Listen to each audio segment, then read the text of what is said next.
Hello, happy Sunday to everyone. Happy Sunday. Happy rest day. How you all doing? How's everyone doing? I hope your Sunday is relaxing and you're chilling and not doing too much, so you can rest. How's everyone doing? Greetings, village farm. Greetings, greetings, greetings. Oh yeah, make una carry una joko.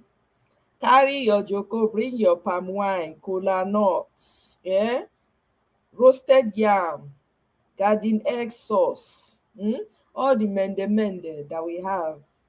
Bring it, bring a joko for two. If you have bench, please bring bench so that your village brothers and sisters will share in sitting down. I hope you guys can hear me. Oh. Hey, may not be say I just dey talk to myself. Can you guys hear me? Can you hear me? Hey, Mr. Ishaw, welcome, Oga. Good afternoon. Oh, happy Sunday to you. Good to see you here. Welcome. You're the first person here. Yay! Greetings, greetings, greetings. How are you? How's everybody doing? I hope you're having a great Sunday. Oh, East Standard, welcome. Mine is good. Mine is restful. I'm taking it easy. Taking it easy. It's an easy Sunday for me. This sun for my side, they deceive me. Very deceptive sun. That's why I wake up this morning. I say, hey, yeah, sunlight. That's why I run, go outside. I say, make my body, make sun touch my body. Hey, I was shocked. See the kind cold breeze when it salutes me as I enter. Hey, I say, wow, this was a deceptive sun. I was deceived. I started to think, is Inec working with the sun right now? Because anything that's happening that's going wrong and Inec fault too. FYI. Greetings, everyone. We're gonna jump right into it. I don't want to stay here too long today, I beg, because I guess something's what I need to do before tomorrow. So I want us to start with this video. I think it's very, there's some information, even though we know we're fighting to get out, but it helps to actually, kind of figure out, how the extent of the rigging that these people did. Hey, Tato, welcome, fam. Welcome, sis. Good to see you. Happy Sunday. So what we hear small, and we'll take it from here. And you guys, please let me know if you can see my screen. And before I start the video, just let me know, say yes if you can see my screen. Can you see my screen? Can you see my screen? All right, great. Okay. Who is here with us on Hope Alive program?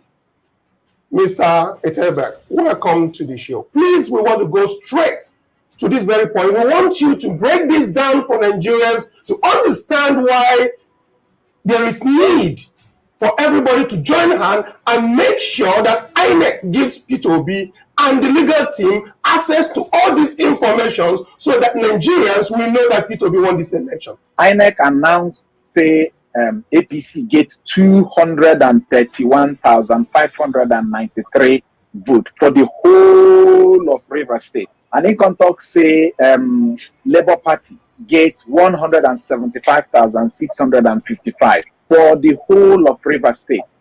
Even for PDP, the one waiting for green, for PDP, that one na 88,378. That is waiting Inec tell Nigeria say happen for Rivers State.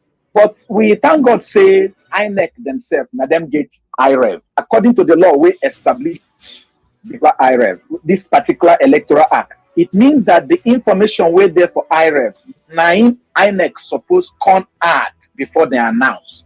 We can ask ourselves, from where INEC get the result where be say then call announce, when the one where they IREF they different from the one where then add. You know how many votes will Labour Party get? Labour Party gets 77,436 for local government alone. That is for one local government out of 23 local government. Another thing where they say I want add, not be only say APC no win River State. Another thing we say, APC no even get up to 20%. And we are talking about 25%. This total number they gave everybody, which is about 500 and something total for all the parties put together. I don't know as they take arrive that place, because something they tell me say more than 2 million people voted though for this election in River State only. Because for only one local government out of 23, Labour Party alone don't grab 77,000. Check them now. By the time where you go, don't crawl the remaining 22 local governments. Wait till they talk. Assuming we don't do nothing again, with Obiapo's result only. 1, 2 things happen there. Labour Party don't win River State. Humana presents 3 questions you should ask when looking for a Medicare plan. Is your doctor included in the plan's network? Which means the total number of states they won has gone up to 13. Secondly, APC no get up to 25%. And thirdly, you see, you begin to check all those things. You see, say, plenty things happen here. And we have just done one local government. Okay. Yeah. No, what did the talk we say? All those numbers with the IREF. Say, even for inside the IREF, we get some way we say, the 2 council, we will see what's in the there, we leave those ones. Meaning say, if we still touchlight more, vote pass waiting with the CEO. Exactly. Then we touchlight and look where we use our and look calm. Use the eye we say this our mind look calm. We see it pass. But Inec with the look now with the tell us say if we finish, if we finish, if we do say we no one give us waiting be saying our rights, we go still use our right hand, do what we're not supposed to do. Stay with us between the hours of 11 a.m. in the morning as we bring you the fact check of what is happening at this presidential. We detail the ones of the governorship and the House of Assembly. And I know say how it don't take play out now. So we go still touchlight those ones because all the evidence when they come in since Saturday, we just they touchlight them, they position them because we they bring out facts. We know they come the talk story and all of them. So everything when you don't send, nothing say we just keep and say we know when you all those ones are being worked on as we they talk. Plenty work they go underground. So for those of you who have been here today with us, share this video. Let people know what is going on in Nigeria and why a new Nigeria is possible and there is hope.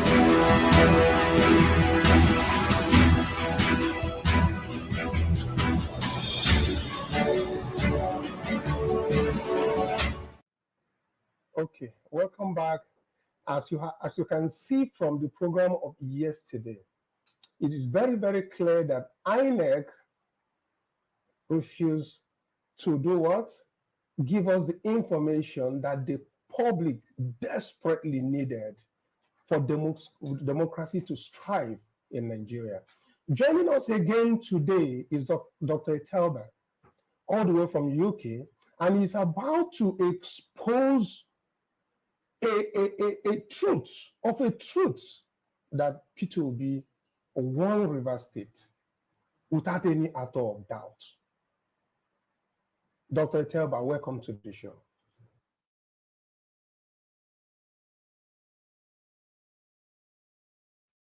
Yes, we hear you. Okay, today make we continue from where we stopped yesterday to keep on explaining and expanding this lie and this. The more you look, the less you see. Where we say, Inec don't do us. To start with, as we don't hear waiting happen, say Labour Party for Obiakpo local government alone, based on the information we got from Inec's own server, meaning now Inec will carry them, go there, go put them more. Now there we go from collect, we say make we show now that Labour Party got 77,436 votes from that place. APC got 14,065 votes, and PDP got 4,569 votes. By that result, could it be displayed again? If you get them, make it display. No wahala.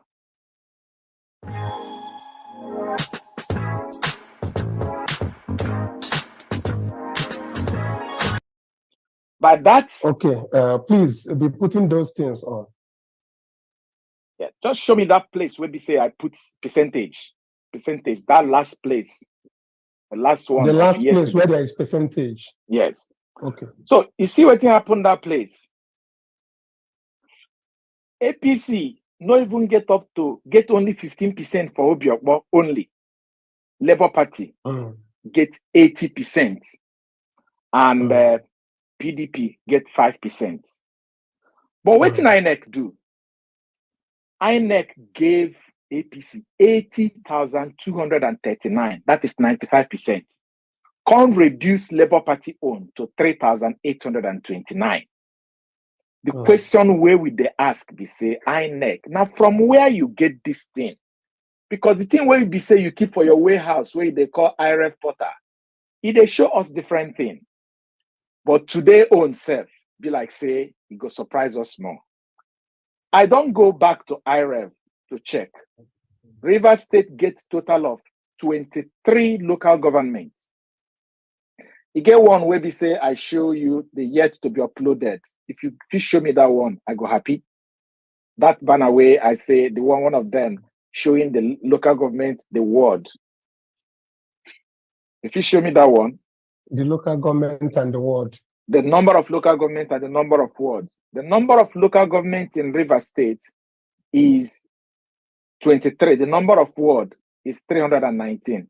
The total number of polling units in Rivers State, as you see for screen now, is 6,866. But it can't surprise me say as much as 1,065 polling units today's date, no be 21st. 21st of March. Today na 21st of March. It remained only 4 days, make it be 1 month after presidential election. We still never get the results. As much as 1,065, we still never get them for IREV. The question but they declare result already. Now, be the question when I ask. The result where we say INEC declare almost 1 month ago. Where are they? From where they get them? That is a big question we need to ask ourselves. Number 2 thing where we say we go see there, we say, I can't say okay.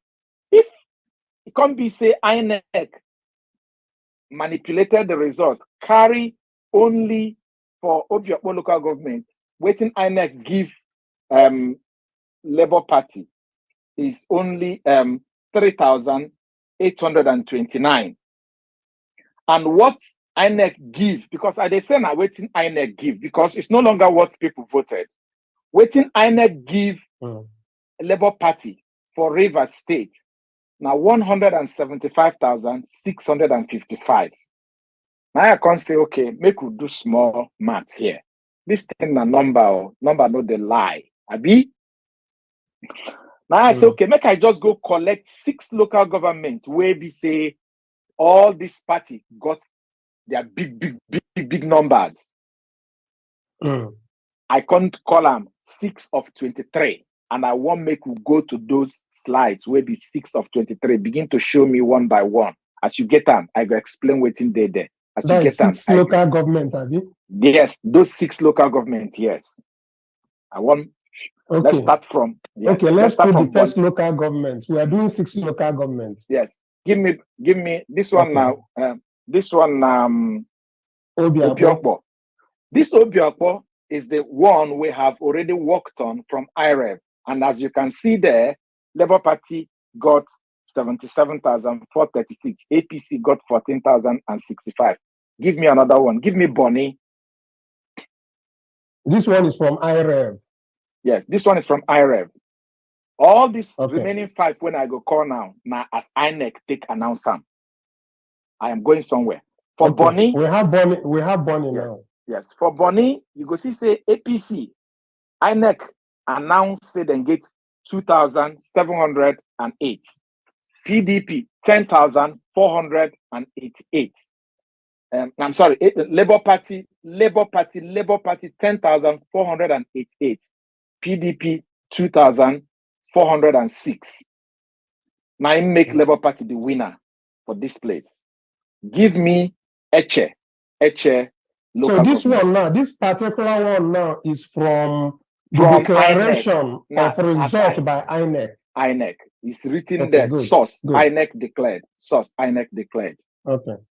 So give me Eche. This is Eche now. Eche is still from INEC. As INEC take declare, now would they give? INEC give APC 8,368. Labour Party 11,232. PDP 5,919. You see, say for this one too, now Labour Party now you win. Labour Party is the winner. Okay. Make we do next local government. Ogba. Yes. Let's do Ogba. For Ogba, you go see say Labour Party and APC got 6,057. Labour Party 21,888. PDP 4,009. As INEC give them to them. Okay? This one two sources. I would like make our people when they watch carry calculator, they press calculator as now they look at me. Even if they don't press, later on I don't press them for them. I go tell them waiting be total. But it good make them the press so they check waiting what they do, whether they do talk the same thing. Okay, we are done with Ogba. The next local government. Let's go to Igbo. For Igbo, yeah, it is. They gave APC 16,630. Then gave LP, Labour Party 10,784, and PDP 1,046. That is as INEC take declare. As INEC take declare. And this thing where we say, I say INEC declare. You can get it. Go to YouTube, go to channels website, go to TVC. You go hear INEC days. Talk am. And the final one, na Port Harcourt City. For Port Harcourt City, local government, APC got 5,562. Labour Party got 62,451. PDP 7,203. As INEC take declare.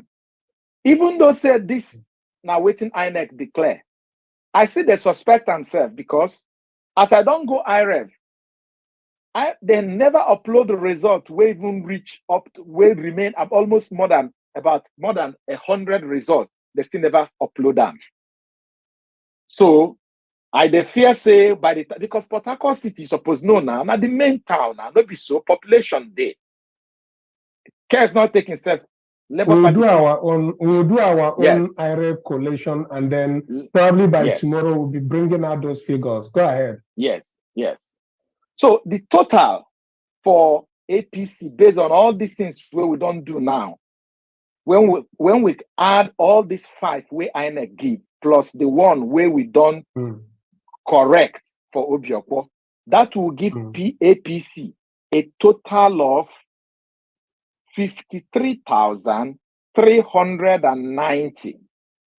Can't give Labour Party 194,301. Can't give PDP 25,152. Now, this is where I am asking my question. We have just done analysis on only 6 local governments. Out of that 6 local governments, 5 of them as INEC declare them. But one of them now as we don't correct. You see the impact? Steak, ribs and rolls, and the beer the same. The number where APC gets don't shrink. Go down to 53,390. The one of Labour Party still don't go up to 194,301. Whereas waiting INEC give Labour Party for the whole of 23 local governments in Rivers State. Now 175,655. this thing, they're like magic. Let's put the total now. Let's put it on the screen. Show me the total if you get them. The total that INEC gave Labour Party for the whole of Rivers State, where they say then collect from 23 local governments, is 175,655. But from waiting we don't do with only one local government, can't carry and join the other 5 local governments, where they say as INEC take declare them. It's like the sugar where we carry dilute the other 5 local governments where INEC give us it don't already give Labour Party 194,300, which is even bigger than what they gave to Labour Party in the whole state. So the question say, if out of 6 local governments, Labour Party don't get 194,301, the remaining 17 local governments, INEC they tell us say na 0 then get. You don't understand my concern now? Yes, we don't understand that. We just something is getting more interesting, so that's why we give you the floor. Yes. So now that is why we are doing what we are doing. I am still forecasting that by the time where we don't finish this River State, Labour Party fit get like at least 1 million votes. And another thing where the important is that as it take the go, I don't check this particular result, this total of for these 6 local governments. The 25% of the total result, which is 272,843, the 25% is 68,210. And what it tells me, banner you need to be displaying so that we can display these banners so that people can understand the numbers. Yeah, I think there was the other one, the last one, where there is a total of all the scores. Show me that total of all the scores. That is this 6 of 23. Yes, the 6 of 23. Yes, the 6 of 23. Yes, it's here now. It's on the screen. Okay. This 6 of 23. You can see that if you add all their scores, the PDP, the APC, the Labour Party, it will give you 272,843. If you do the maths, the 25% of this particular 272,843, it will give you 68,210. So just like yesterday, have the banner where that is? No, it's just a simple math. If you just do 272,843 times 0.25, it will give you 68,210. And what it means is like just like yesterday, neither APC nor PDP even got up to 25%. So what I am trying to establish here today is that APC and PDP did not just lose in River State. They did not even get up to 25%. And remember that you do not only need to win in Nigeria, you also need to get 25% spread across two-thirds of the whole nation. And if the state where we say INEC, they tell us, say APC win, the true IREV result, they even show us say in no get up to 25%.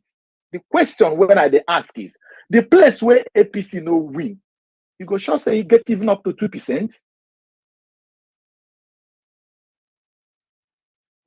Now, that is why I think INEC is making it impossible for even Labour Party's legal team, because, as I said,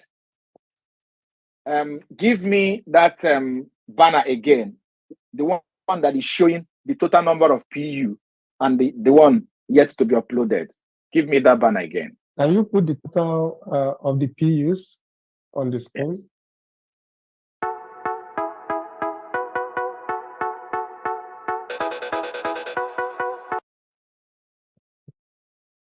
Now, if you see this, the total number of polling units in Rivers State is 6,866.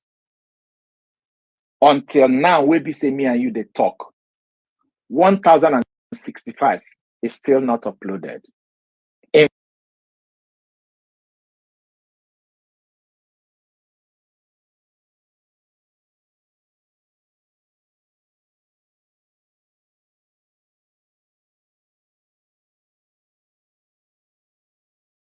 Welcome to Hope Alive, another exciting episode that we don't carry call give you on top Obidati Family TV. Now here we say they give now updates. Of course, and I know say now here we they give now legit update. And we say I said,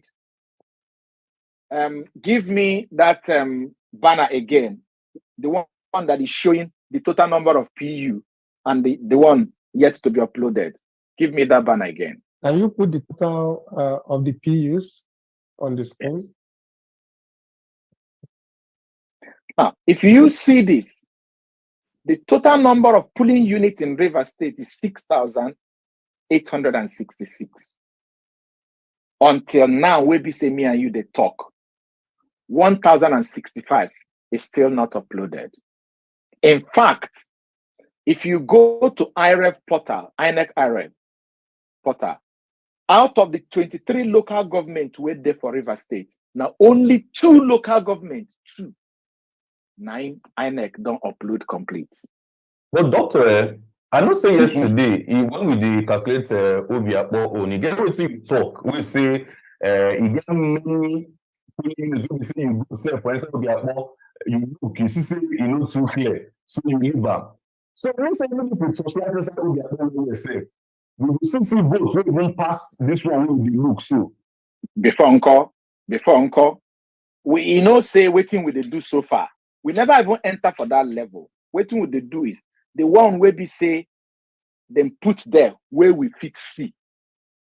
There are plenty where them put there where we no fit see. You see, that is number one. Number two is that for the fact say they never upload all for the 23 local government where they for Rivers State. Now only 2. 1, 2. That is what INEC has completely uploaded. The question is, according to the electoral law and the guidance where INEC themselves provided, and make I tell us something. The courts don't talk say INEC electoral guidance is a law in itself. That law says that this result should be uploaded from the polling units. Wait, Dr. Etel, I beg, I won't ask you. From this, something where would they show here, 23 local government, 9 days for Rivers State. Rivers. And this analysis where you give now for 6 local governments. For 6 and local governments. For 6, where we say the one where we say INEC, they show us, now you they talk. Out of that 6 local governments, when we do now, 5 of them, now the one where INEC give us. And out of that one where INEC give us, it no even be complete. Because these 6 local governments, when I give you here, none of them, if you go to IREV portal, none of them is completely uploaded, including Obiakpo. None of them is complete. The only 2 local governments that is complete there is forgotten the name of the 2 local governments. Just 2 local governments out of the 23. Okay. But what I'm trying to say, the numbers that we are projecting today is numbers that were declared by INEC and collected from IREV for only 6 local governments out of the 23. Now, from what you have analyzed so far, the numbers coming out from 6 local governments far exceeded what INEC has declared. Is that correct? I think you're missing something there.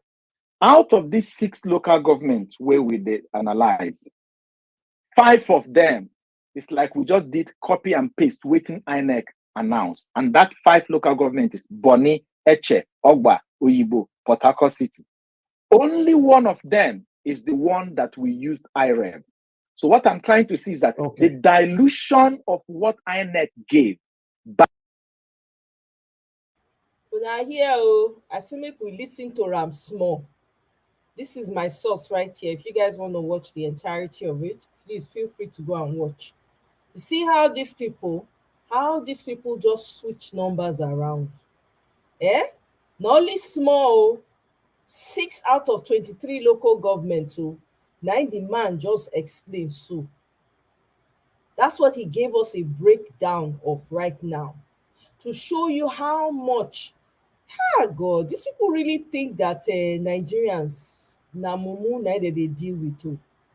They be real analog. Even see PDP when they come out, they claim say I'm the winner. Now wow. Anyway, we move along. I brought this here so that you guys can see, because so that you guys can see the rate at which these people switch numbers around, added. Only God knows where. You know what? Actually, what they did was they already had the numbers. They already printed. They already had their own figures that they were going to project. So they didn't even go with how people voted or what. Because remember, they said they did it manually because they refused to upload the right. So the results that have been uploaded right now, that's what this guy is going over. Can you imagine? Hey, these people, they don't jam agbako for this one. Serious agbako, now they jam. Exactly. Go over INEC and yeah, absolutely. Let's listen. You guys know me. I like Mayego is my to go when it comes to breaking down some of these things. So I'm gonna play a little bit of Mayego because I love his breakdown on these issues. Mayego, God bless you. Matter of fact, let me post my source right here. MI6. They can be likened to Federal Bureau of Investigation, FBI, or CIA. No, FBI in America.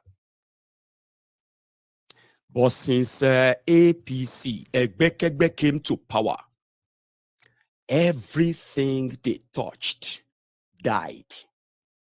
Everything. Every institution they touched perished. Everything that they actually contacted, they have any contact with, compromised and automatically turned against the people that they are supposed to protect. DSS in Nigeria under Bokwari, Daura Secret Service, they can track you down anywhere in Nigeria within hours if you say anything that for some reasons touch their horrible nerves about Bokwari. They will track you. It doesn't matter where you are. They'll find you. But do you know that the same Daura Secret Service that can track anybody that says anything about Bokwari's government, anybody, the same Daura Secret Service are unable for 8 solid years to track, arrest, and prosecute one single terrorist in Nigeria. So the Nigerians who see them, to Nigerians, Daura Secret Service is actually not a service to prevent crime before they happen.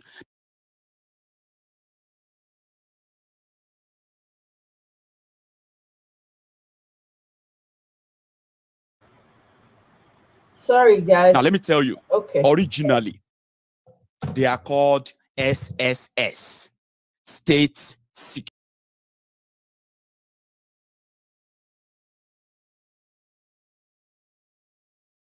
Security Service. Their job is, one, to provide personal security for VIPs.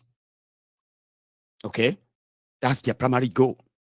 And that is also to gather intelligence. Gathering intelligence means sometimes stopping a crime before they happen.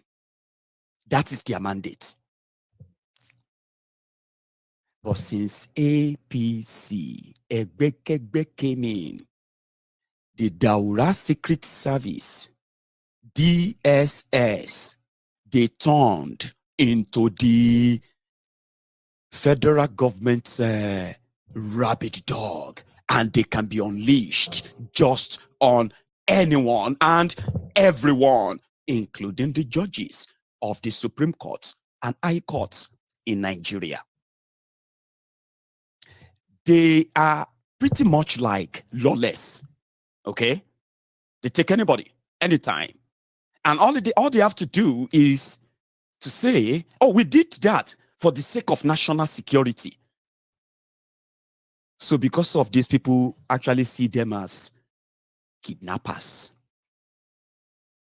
Once they grab you, somebody must have sent them. Not because they gathered any intelligence on you for committing any crime, but because you have offended somebody powerful in APC, Egbekegbe, and that is why when the people were riling people on tribal, ethnic, religious division and rhetorics, threatening people, when they dish out their propaganda and people fire back, they will start screaming, they are attacking us, they are bullying us on social media, these people are going to cause problem in Nigeria, DSS, oh yeah, pick them up. Or just like you have been witnessing under Bokwari, so would you witness under Tifnumbu. I know a lot of you are telling yourself that it will never be president. Amen. Not because I actually believe that anything is going to stop that, as corrupt as Nigeria is, but because for the sake of the danger, the ruin, the death, and the abuses of human rights. In fact, Nigeria becoming certified narco state, the drug capital of the world, is enough for anybody to say, amen, oh. Save for the Lagos Abobakus, who only live in the present, suffer now and suffer forever, and with that glimpse of hope of maybe their criminal leaders can change their minds and treat them right for once, which would never happen. So when you say, Maya gun forget, it will never, I say, amen. Well, you need to know what they have in stock for you. And you will look back and see Bokwari as a misunderstood madman. Imagine, I've told you this many times, imagine somebody coming to become Nigeria president with so much baggages. And at the end of the day, you have to look back and say, wow, Bokwari was the best. That's exactly what Tifnumbu has in stock for you. And the world will react. The world is reacting. And that is why, if you look at them very well right now, they are so much agitated. They are the winner. But there are those threatening people as well. There are those gaslighting people. There are those pointing fingers at people, accusing them of what they are doing. And it is good that the only opposition they have, the only credible opposition they have, The only place where when they bring propaganda, lies, it doesn't take much time. It takes just few minutes to be dissected, to be broken, and in fact, to be trashed. Social media is a threat. Unfortunately, these geriatrics, all these old bigots hiding behind God knows what, they have no idea of how social media really work. For the past 1 week, for the past 2 weeks, they have been shouting DSS, threatening people on social media. And when the likes of MC Olueron makes a threat and carried out that threat and celebrated the result of that threat, DSS is toothless. The police said he's joking. MC Olueron was just joking.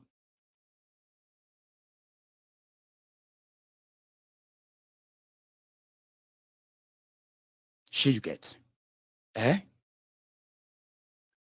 But the likes of Femi Foni-Kayode, the likes of Dele Alakori, the likes of Frostos Otobokeyamo, and then who is there again? The likes of AC Bida, Bayo Ononuga, and the rest of all those criminals they have in there.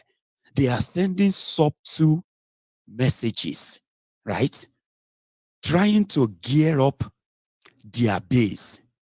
And they are flying the flag of a potential civil war in Nigeria, which is going to be laced with tribal, religious, ethnic propaganda they've started. So you know what happened? The Daura Secret Service could no longer hide. And in fact, I suspect something. The Daura Secret Service that is now metamorphosing into Dokwemu's stupid service, DSS, because it's going to move down south, okay? So instead of the Daura, it's going to come to Lagos. So now you have the Dokwemu Secret Service or Dokwemu stupid service. These 4 dogs are already collating names, profiles on social media that they are going to submit to their Daura Secret Service or the Dokwemu Stupid Service. Guys, the likes are very low. Please, can you help me get the likes up? We have 67 people watching, only 24 likes. Please, can you keep the likes going up? I beg, please. You guys help me out, guys. I beg. If you haven't liked, just take a minute to go like and then come back. I'll appreciate it. I mean, the likes are just, it's just for you to just, thumb it up and then come back in, because we're going to start talking. And I know that when we start talking, everybody gets carried away. So please, just help me get the likes, at least get it to 40, let's try and get it to 40.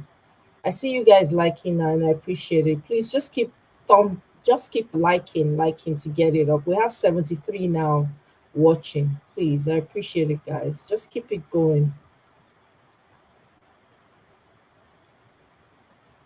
And immediately, okay, that is sworn in, then they will begin the clamp down. Now, the clamp down is going to be, what you are witnessing under Bokwari, the clamp down under these criminals, is going to be something, give me a sec, that you've never actually seen before. There's one more person I want to put up, and then that is for food Kayode, Now, Daura Secret Service couldn't wait for this drug baron, this drug dealer, and this drug addict, this kleptomaniac Jaka, Tifnumbu, a drug kingpin, election rigger, and a convicted money launderer, okay? They can't wait before they start firing, okay? Now, Daura, or should I say Dokwemu, stupid service, call them that, right? They decided to go online. They opened Twitter, Instagram, Facebook. They opened all of them and they sent a message to all Nigerians. We are watching you. The big brother is watching you. Like people didn't know that already. Okay, they can't really hide it anymore.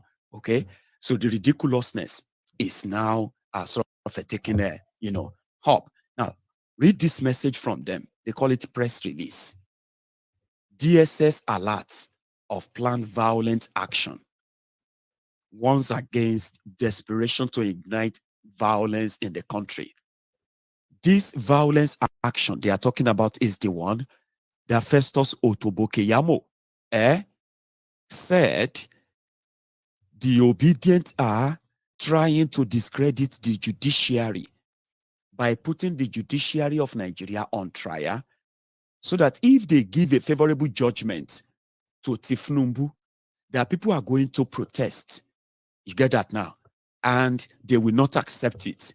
So the Aura Secret Service, changing to Dokwemu's stupid service, should swing into action and begin to arrest people.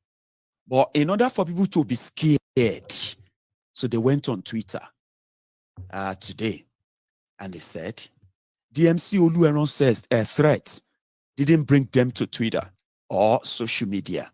Okay? But the threat of the protest, which is, there are already protests going on in Nigeria, by the way. Okay? But because they lost that social media ground, their propaganda doesn't really last here anymore. Okay? So they've lost it enough that they have to bring in a bigger threat. But the Nigerians, they've actually rubbished the entire DSS. So yeah, come and arrest them now. So listen to this. They said that the Dokwemu Stupid Service, DSS, again alerts the public of plan to violently disrupt peace in the country. MC Olueron disrupted election. APC disrupted election. PDP disrupted election all over Nigeria. They rigged the election. Those who rigged the election are currently, some of them are fasting right now in Ramadan. You are fasting, you rig election, they do fasting. Now, this is your own supposed FBI or CIA threatening the country for APC.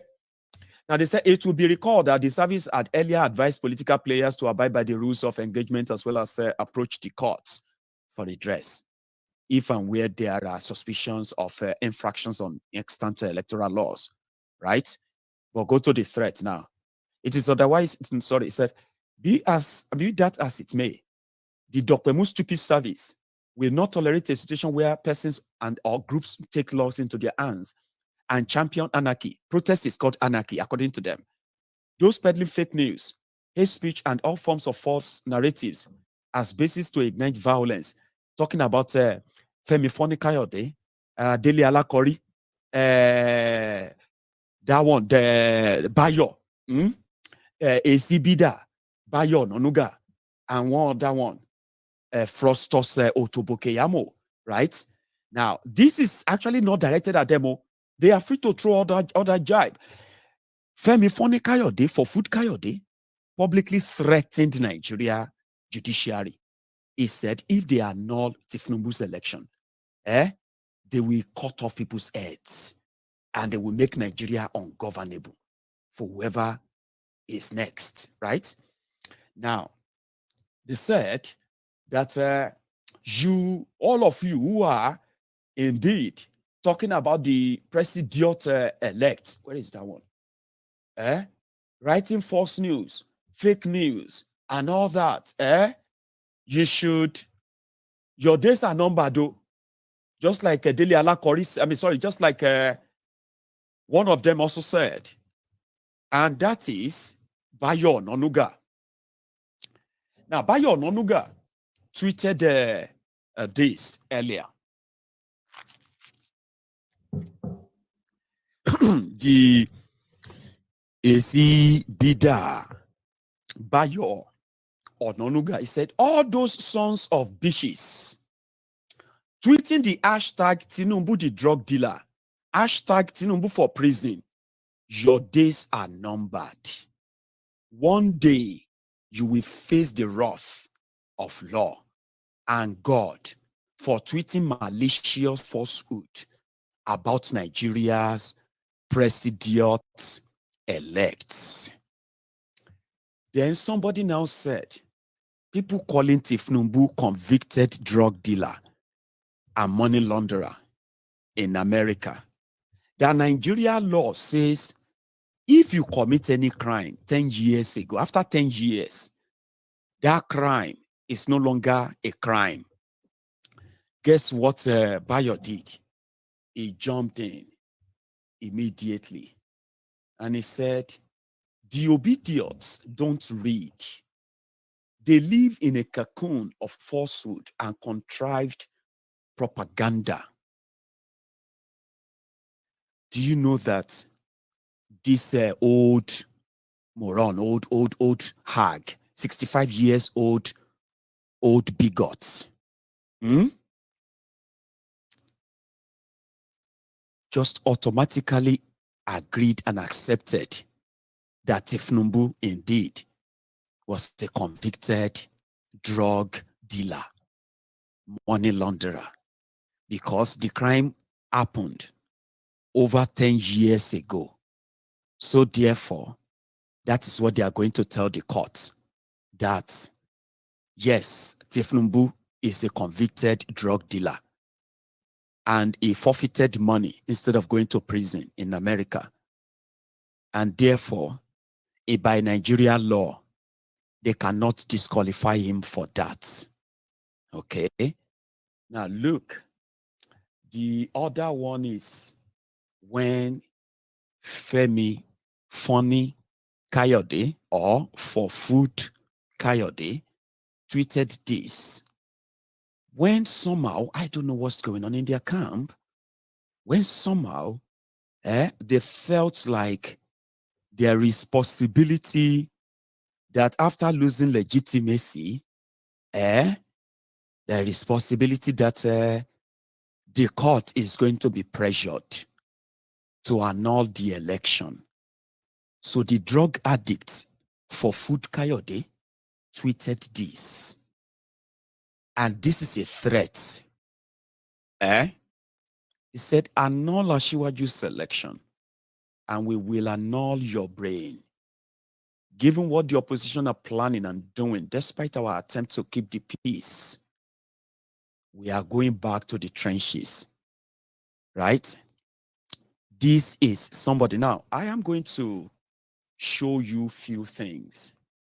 Just, you know that these rogues, these political jobbers in their old age, Femi Fani Kayode is about 60 years old. Sure, you know. Bayo Ononuga is 65 years old. Fraudsters Otobokeyamo is almost 60 years old as well. Dele Alakori is also over 65 years old. Ezibida Bayo Ononuga, who is going to possibly replace Femi Oponu Adeshina, is over 65 years old. Now, look at this fraudsters Otobokeyamo. There is something I want you to please have in mind so that you can understand what you have done to yourselves, whether you are APC, Egbekegbe, or whether you are those who are completely against the whole thing. 90 to 98% of everyone around Tifnumbu is a criminal. And I stand to be corrected. Every single person around Tifnumbu,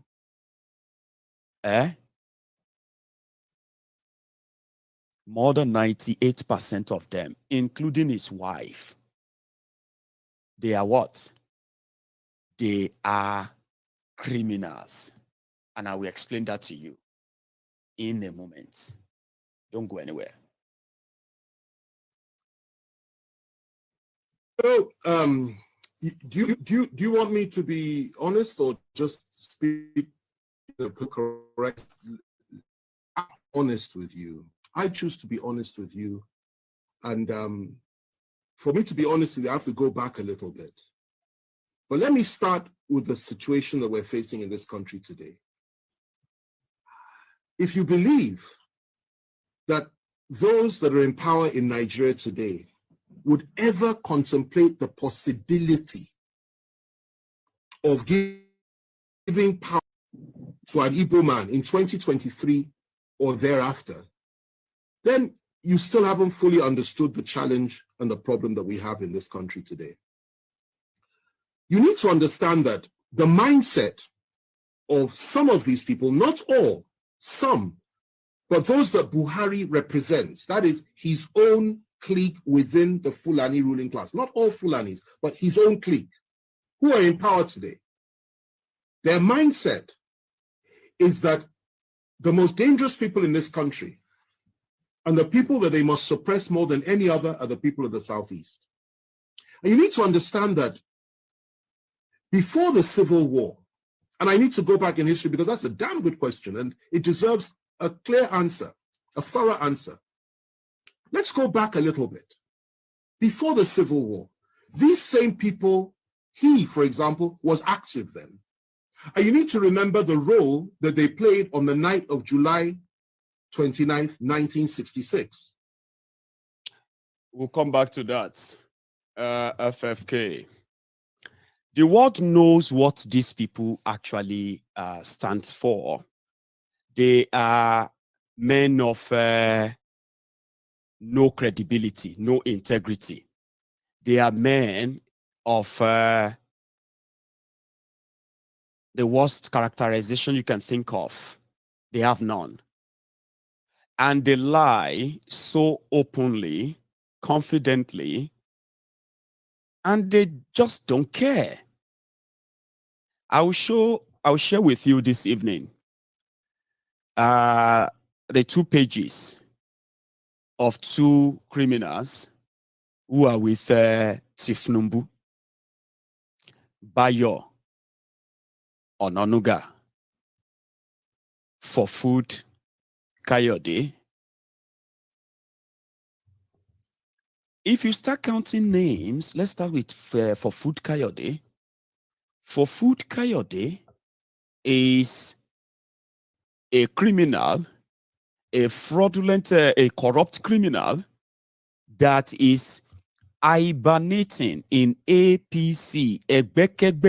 If he's out of there, he's probably gonna go back to the jail for what? For stealing from Nigeria. He stole when he was a minister of aviation.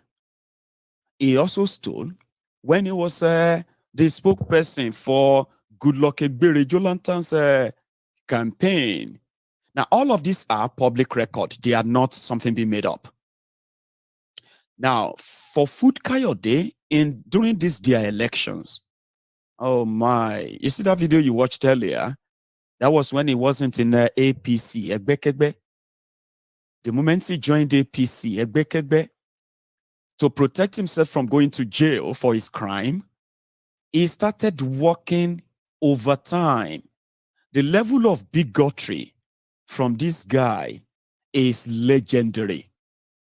And he actually didn't see it as anything. When he took on Gbadebo in Lagos, Femi Foni-Kayode, that has children with an Igbo woman. He has children, but because of politics, he thrown caution into the wind, and he started retelling the story of the Vivo family in that Lagos. Look at this. I know some of you have read this, Abi. He said look at it. He said, trying to change their history. Adetokunbo Ademola was the third in 1939, and then came Victor Adedapo Kayode, his own paternal grandfather, he said. and then blah, blah, blah, blah. Then he said, these were the first Nigerians to become magistrates, and virtually all of them went on to the higher bench and did exceedingly well, right? Then come down, he said, Rodvivor's grandfather, Akinwumi Rodvivor, was very junior to this man, okay? And then it was like, he was not appointed as a magistrate, blah, blah, blah, blah. In fact, this is actually like a follow-up. I'm going back to the part where he actually took on on this young man in the most vitriolic, the most condescending, and at the same time, the most vile or vilest, whatever.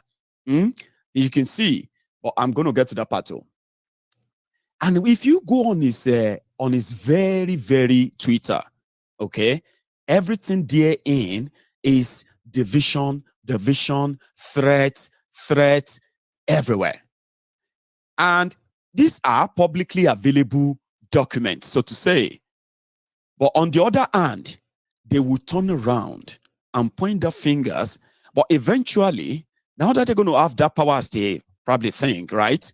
Now that they're going to have that power, so it's going to be, if we can't shut you down, if we can't control the narrative, then maybe we should just have to get you jailed or even possibly killed, right? Wait for it. Just few days before the governorship election in Lagos, Femi Fani-Kayode went on a serious Twitter storm, like a meltdown. He wrote horrible things that when people responded, they then twisted it to, oh, these people are going to bring war to Nigeria.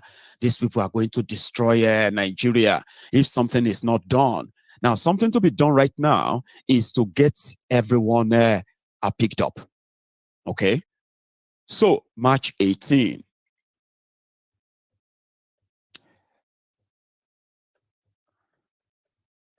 And the other one is that of,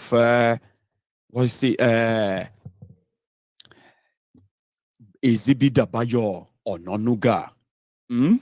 On his own part, he didn't hesitate at the time, right, to actually threaten the Igbos, like publicly, sure you get, until they started inviting their DSS. He said, let this be the last time that the Igbos are going to ever participate or in any way interfere, use the word interfere, in the political affair of, the political participation of, or in Yoruba land, so to say, right? Mr. Bayo, so I'm trying to bring his own account up as well. Give me a sec.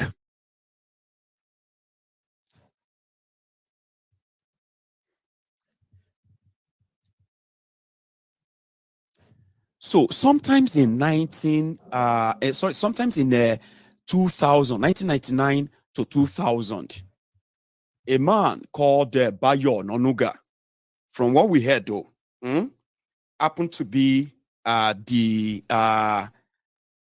what do you call that thing again? Editor-in-chief or something like that, for Newswatch. They published this article at the time, and it was the time when Chief Ganifaweimi was taking on Tifnumbu, including Festus Soto Bokeyamo, who was also taking on, getting to have Tifnumbu jailed for his crime. Fast forward that's now to 20 years after. The Bayo Nonuga is now a social media troll for young people waiting to grab power and jail them. Now, I was saying, I'm going to come back to this. I was saying something earlier about, have you noticed the majority of those who surround Tifnumbu, they are criminals? That there is no way that you can avoid not talking about them. And at the end of the day, possibly, there's no way that after talking about them, that you won't end up in the agalo, Well, guys, I don't know what else to say.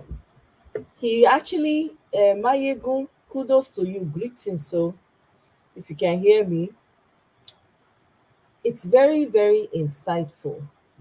It's very true. Everyone that surrounds Tifnubu, they're all criminals, all of them. So, meaning that he has something on them that he's holding over their heads. And maybe they have even committed more crimes since joining the Egbekebe party. So he has more information and uh, um, more crimes that he's holding over their heads. That if you try to leave this party and start to say or reveal anything, this is what's going to happen to you. So these people have become, they are like thugs. To be honest, there's no reason to give them any. They are just thugs. They are agberos. So they have agberos on ground, agberos online that are doing their filthy work for them. It's such a shame. You guys listen, he said these people are in their 60s, my people. In their 60s. So imagine a 60-year-old dragging with his own son or his own daughter that's trying to make the country better. Imagine someone like for Food Coyote trolling a young man that has direction and vision for his life, Badebo, just because of the money that their baba will give to them. Talk about monumental shame. These are people who have children. Oh, there are some of them are already grandparents. Some might even be grandparents already, depending on how soon they started having kids. This is where these people have taken Nigeria to. Welcome, Kene. Thank you very much. Yeah, guys, please bump up the numbers. I beg, please. Welcome, Lucky. Greetings. Thank you very much. Bless you too. It's so shameful. I don't know. These people have family members. I don't know if they talk to them or if they listen to them. Even if they talk to them, I don't get it. This is so shameful. On social media, you see old men trolling young children. No shame. I don't understand. You that you're supposed to be fighting for these children, so that they can have a good life, your future, the future of your grandchildren and those that are coming after will be good. No, you're not doing that. Instead, you have turned yourself into a nutcase over a child. Have you guys noticed? It seems like the people that are younger, people that are generations younger, are the ones that are acting like the older ones. Is it me? Is it my eye or is it my ear that is paining me? Because I don't understand.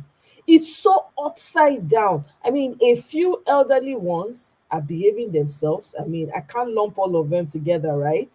We can't generalize. I see a few elderly ones that are putting they're putting themselves out there and they're adding their voices and all of that. But it seemed like majority of these older people from 60s and above, some of them self in their 50s, they have become monumental embarrassment. I can't even imagine being a child to such a person or being related to such a person. All you do is be an agbero online to a small child, threatening to unalive people, threatening to have DSS pick them up, and you are not ashamed. So you like where the country is, you like how everything is going. Nothing is working in that country. No light, no water. Since I was born, I've never seen anything good happen in that country. There's nothing I can point to. I literally have a friend whose mother went to school on government scholarship. She studied in came to school here, did her master's, did a second master's, did PhD. They were even sending her pocket money from Nigeria. They did not pay a dime to go to school. It's so maddening to me. I mean, I don't understand it. I don't know. Maybe because I don't, people think differently and people are different. The way they see and perceive things. But I cannot imagine. It's so shameful. It's so shameful. These people are creating problems for their children yet unborn and the ones that are born currently that are having to witness this obscenity. Look at Ekwere Madu's child crying. Crying. Me, I used to know that when you have children used to call their parents out. Oh, me, I remember that. Me, I used to call my parents if I don't like something. I used to challenge them. I used to challenge them. My parents would say, "Is it me you are talking to like that? Why are you saying this to me?" I'm like, "But it's wrong. Dad is wrong. Mom is wrong." I remember doing that. I don't understand. You're born into a family and you don't even know your role in that family. Must you, because of money or because you're afraid that you're going to lose your inheritance, now allow evil to be a part of your lineage? I don't understand. Now, wow, I tell you, I no go lie to now. This one, it dey weak me. I dey listen to this thing, I dey wonder, say, this person na person grandpapa now. This na person papa now. This person, he must get relatives, abi? They no dey get relatives. Honestly, e-standard, thank God for the internet. Thank God. And it's the same internet they're using to cause trouble and threaten people up and down. Old talks, old tricks. Exactly. Power intoxicating. Honestly, it's so shameful. Let's listen further a little bit. Okay. You know, Pastor Ikene the current Agbowori Babaoja, special advisor to Bokwari on condolences matters, burial arrangements, and trader money. Pastor Ruga is a criminal. Now, before I even start picking all these names, let me tell you something. The era that you are going into right now, it is the era of whatever you post on social media. It is like you, personally, manufacturing evidence against yourself when Tifnumbu and gang, when they will come for their revenge. So me, Mayegun, as I am right now, I know that if they see me anywhere close to their radar, my own DSS detention. Now from airports, they go detain me, lock me up there before they finally figure out whether Nakutu Wenji or Kotangora or anywhere. The freedom of speech, there are some of you have come to know that it is not free. Okay? Now, under Bokwari, they were jailing people that bought SIM cards that Bokwari's daughter abandoned and never used again. They jailed somebody because of that. They jailed somebody simply because they named their dog Bokwari. They jailed somebody. They kidnapped people, several people, simply because of what they wrote on social media about Bokwari. Nigerians, I hope you are listening. Hey, I personally appreciate Mayegun, especially, honestly. Greetings, heavy greetings to him. This man is fearless, and we need more people who are truth tellers who will stand up for the truth, regardless of how it feels. Madam Victoria, welcome, or good afternoon, or good evening, or good morning, your time. Welcome to the show. Happy Sunday. Happy Sunday to you too, my dear. God bless you. Thank you. Jay, welcome. Happy Sunday to you.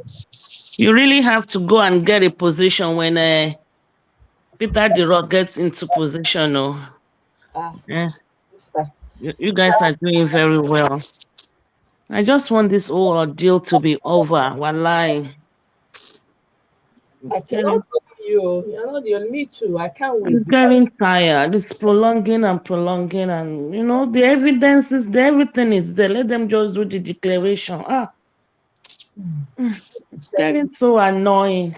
it is. It really is. But what do? We have to keep fighting because apparently this is the only thing that moves the needle. This is the only thing that keeps moving the needle, you know? This is the only thing. Imagine if there was no social media. These people would have gotten away with anything. Thank you. That's what I kept saying. I said, thank God for social media. This is how they've been doing it. Yeah. Years and years and years and years and years. We don't know anything. They'll just do it, bro, everything. Thank God for social media. And that's why I tell people these days that even after this election, even 2027, to rig it, they were like, you guys remember what happened 2023? Oh, my hand not there. Honestly, that's what, because with this one, nobody's giving up. Everybody. Mahmoud does not even sleep anymore. It's not. I don't think he sleep 2 nights in one house. They went to his house. They surrounded his house. So you see, I don't even know. I don't even know that. I saw that video. Yeah, they went to his house. They surrounded it. I didn't even hear that part. Yes. Let me see if I can find it. That's what I'm saying. I don't think you'll be sleeping in one house 2 nights in a row. If they see him here today, he must go somewhere else and sleep. So how is he even enjoying his money? Compare Mahmoud's life with that lady. That lady, Abia Inec. Exactly. Compare their lives now. He will just be regretting. And let shame just tell him, let's stop this ordeal. He can still do an honorable thing by saying, okay, you know what? Everything, let's just, call it quits. There should be a time it's going to call it quits. Like, let me just confess here. And they give him maybe 5 years in jail and he will come out, and I don't know. Or he can travel out when he gets to where he's going, just make a conference call and just declare that he did mago, and we can all stop all this waste of funds. Can you see my screen? Yeah, it's black now. It's black. You don't see any picture? Let me see. Okay, I think I can see a picture now. Yeah, yes. Let me play this video. Yeah. I see. Is that his house? Yep. Hold on, no. Oh, and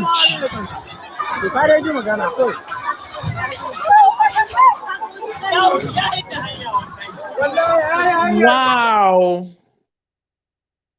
But they're speaking outside though. Is in I thought he lives in Abuja.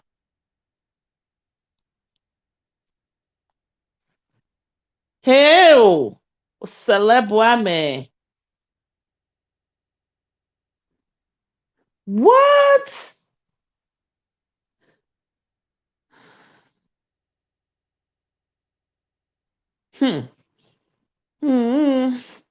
Thank God for social media. So they are debunking it too. They said the property does not belong to Inec chairman. The Inec chairman does not own the property in question in either Bauchi or anywhere else around the world. They might be debunking it. It might be a lie, but hey, this is Nigeria. What do I know? There's a lot of fake news though going on around all the time lately. This narrative is indeed the latest in a series of desperate to smear the campaign's efforts by whatever. They say it's not his house. So all right. Even if it is not his place, there's a possibility when they get to know his place, they can go. So they know this is not business as usual. Exactly. That's what's going on. That's what they don't understand. That so let them be hiding their houses lately. Everybody will collect breakfast last. Exactly. Honestly, they will, because it's not everybody is angry. Every Nigerian. You go to Twitter, look at they are not even these people are so they're in. They go everybody. Nobody's for the only ones that are not saying anything are people that tend to gain if Tinubu or when Tinubu gets there. Exactly. Those are the only ones not saying anything. Yes. People like MC Kakos and stuff like that. Right. Otobo Keyamu. I like the way he called him Otobo Keyamu. I think he was lawyer for Togo, I think, during that case with Apostle Suleiman. I think he was at one time. I heard. I didn't really follow the case, but I heard. No, I followed it very well. But you know, Keyamu, I think Otobo hired Keyamu, paid him. I think she said 3 million because she said it's under about 3 million, but then to help her fight Suleiman. But then of course, you know, Keyamu follows the money. When he got to Suleiman's place, Suleiman paid a higher bid, you know. Oh my God, what a country. Suleiman paid higher. So the poor man Fashio Otobo. Oh my goodness. So I think that was that on that. Yeah, something like that. You know, that thing was saying. How I wish Otobo can actually come out now and bring this Keyamu down. God. Well, anyways, yes. How I wish she can come out now and bring this Keyamu down. You know what I mean? That would be really, really nice. Well, let me come to Jay really quickly. Mr. Jay, welcome, sir. Hey, how are you? Good evening, Mr. Moye. Good evening. Good evening. Welcome. Thank you. It's been I don't know what to say. It's been rough for a funny couple of days. You see, I heard you say something earlier about this generation, this so-called criminals. It goes back to what is wrong with us as a people. But when I say people, as Africans, blacks, I mean, so if you really look at it, the education in Africa is sort of like it's not really the generation of this FFK. Maybe FFK are the second generation of educated Nigerians. But if you look at it, the first set of people that have been educated in Nigeria, they didn't want to, they are still holding on. They are not giving us the power. I mean, if you go back and look at all these people that we're talking about today, they've been in power since they were in their 20s and 30s and 40s. And they are still there. And they are not going away. They are not going to go away. So it's really unfortunate that their own parents were not educated as they are. So they are the first set of people that traveled overseas to go and study, to get educated, but they are not letting go. They have stayed there. They are like the de facto in the middle, and they are stuck right there. Well, corporate of correction, no, the likes of FF for Food Coyote, wasn't his father a judge? Or yeah, and that's why I said that, not him. I separated him. Okay. But what I'm saying is, if you look at this look at Buhari, look at Obasanjo, look at every one of them, they are stay there. They are there. Now, we do have some other generation that they were able to raise, like Rotimi Amechi, the Wikes. They've been able to raise another level of criminals to follow them. And it's unfortunate. What Mayegun was talking about is actually the truth. Yeah. This is a snippet of what is to come. They are just showing us a film. They're showing us just 1%. This is good. Nigeria is going to be a police state.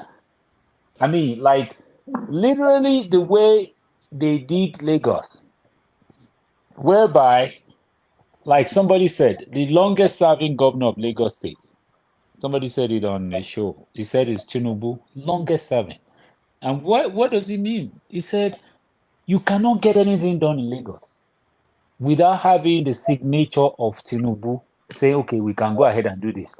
Where else does that one happen? It's in the UK.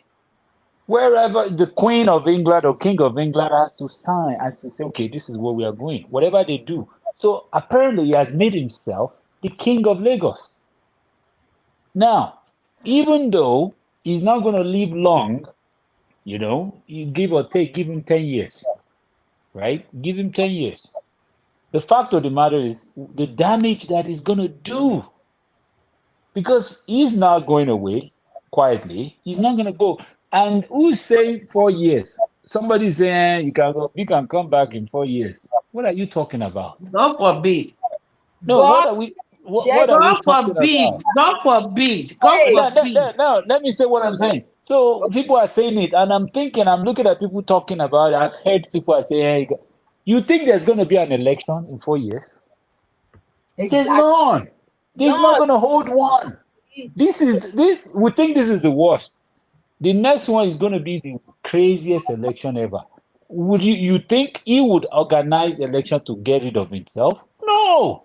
So why would anybody even be exercising that thought that, oh, there's another chance? There's no chance again.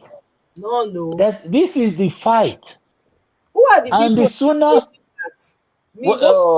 These are okay. So these are people that I share. These are my old schoolmates, right? Okay. In Nigeria, that some of them have gone on to become. I have some of them in the army. And one of them that is talking, supposedly in the army, he has risen to the rank of a colonel in the army in Nigeria. Wow. And he's talking, he's saying this and that. And I can see he's supporting Tinubu. Clearly. It's just, I'm looking at him. I'm like, And the other thing that somebody said, about this guy said, Marigun said, people around Tinubu are criminal. Exactly. I know one person. Actually, I know two. I know two people around him. One of them that there was. You remember that famous picture? What that picture there where they rose the thing. One of them. I don't want to say too much so that I won't reveal. But I know somebody in the picture where he announced this thing. They said, oh, at 4 a.m. Okay, that 4 a.m. picture. You remember that 4 a.m. where they announced? Yes, I saw somebody that was my, I went to school with, and I'm looking at him like, wow, are you serious? You are part of this clown. You understand? Now, another person that I know personally, I will not say too much. He almost scammed me in Nigeria. The guy almost scammed me. No, I'm serious. Wow. The guy was working for a company, a major company. So I wanted to buy something. So I transferred money. So he said I should transfer it to his account that he's going to procure. So when the thing was ready, I was now calling him. He was not responding. I have his number, and I still have his number till today. So and the reason why I know was because I can see everything. He has like a first line, front row, everything. You know how you know somebody on their timeline? You start to see like, you see like Aso Rock picture, videos.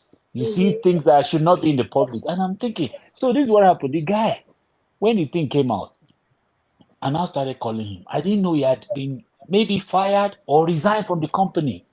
Wow. So I now went and looked for the original phone number of the company. And I started asking. And this is somebody that I sent messages to. He didn't respond. I said, so when are you going to give me this thing? He didn't say anything.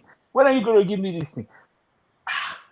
Hey, what is going on here? You send a message to someone and they're not responding to you. And you are seeing them online.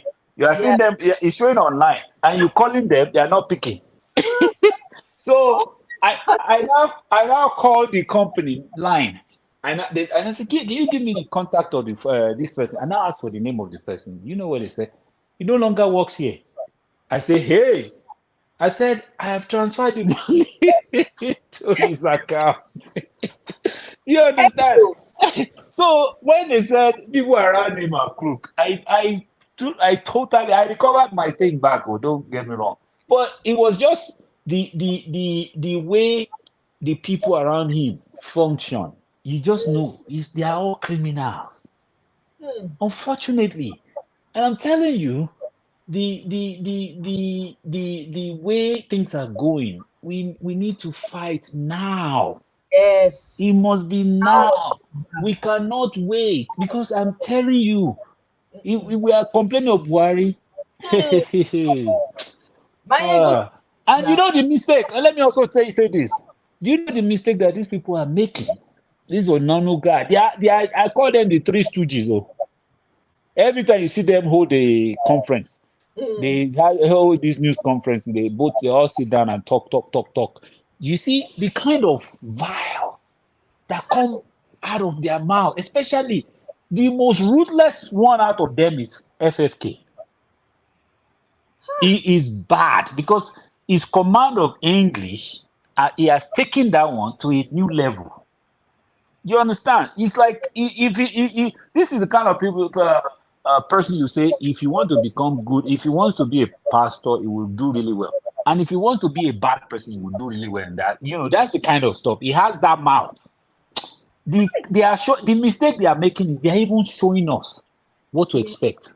Yes. They are showing us, and this is a wake up call to us as Nigerians. Yeah, we have 2 months. That's we why have we 2 months. It's because let me tell you, Mr. J. Sorry to interject. No, go ahead. Say it. This is because they are showing us their hand. They are showing us how vile and vicious that they can be by calling people out on social media and saying all kinds of horrible things. This is why the movement is fired up. Like, you guys are not even going to get this. Instead of them to get it, let the whole thing burn to the ground. I'm telling you, because we take this country back now. Anybody that is saying, "Oh, another thunder," that we fired them is still doing out in the gym. The kind of thunder that the lightning we accompany it. Are you kidding me? We cannot make a mistake here. We fight now, or everything. Look, we just raise everything to the ground. Yes. That is why the vice president was saying, if you ever swear in this on a constitutional ticket, it's better you swear in the military people than these people. Tinubu is going to be a very deadly era. Exactly. Deadly. He's deadly. And you will be picking dead body on the streets with Tinubu. It's going to be deadly. He's a criminal. Yeah, Rita, you just remind me. It's true. That what's that? That is a beautiful girlfriend. What's her name again? No, I don't know. There was a woman that he was really mean to, was vile to her. Chikwendu. I think that's her name. Yeah, the Igbo is one that gave him the 4 children, the 4 sons that he gave. FFK. Yes. That was when I just like, ew. But what will even draw or attract a woman to such a that bothered me? And I'm like, are you serious? You talk your own, no. Different things they attract women. No. Now your own you talk. Welcome, my sister. Which I sabi, I don't know. They wonder, because when I see the man and the way they talk down on people, the people around that, the way they insult that journalist, that thing never comes from memory. I say, which I want to date this kind of man. Even when the girl come, they talk her story of the how they were together and all of that. I was like, how? This man already showed you who he was from day one. Oh yeah. Oh, you just vent for something that is so simple. The apple doesn't fall far from the tree. Somebody that's gotten from the stock of vile human beings. You know, what do you expect? As the guy just they speak English. Judging from Chikwendu's background, she's not she doesn't come from a wealthy family, and a chatterbox like what's his name, the FFK, aka woman abuser.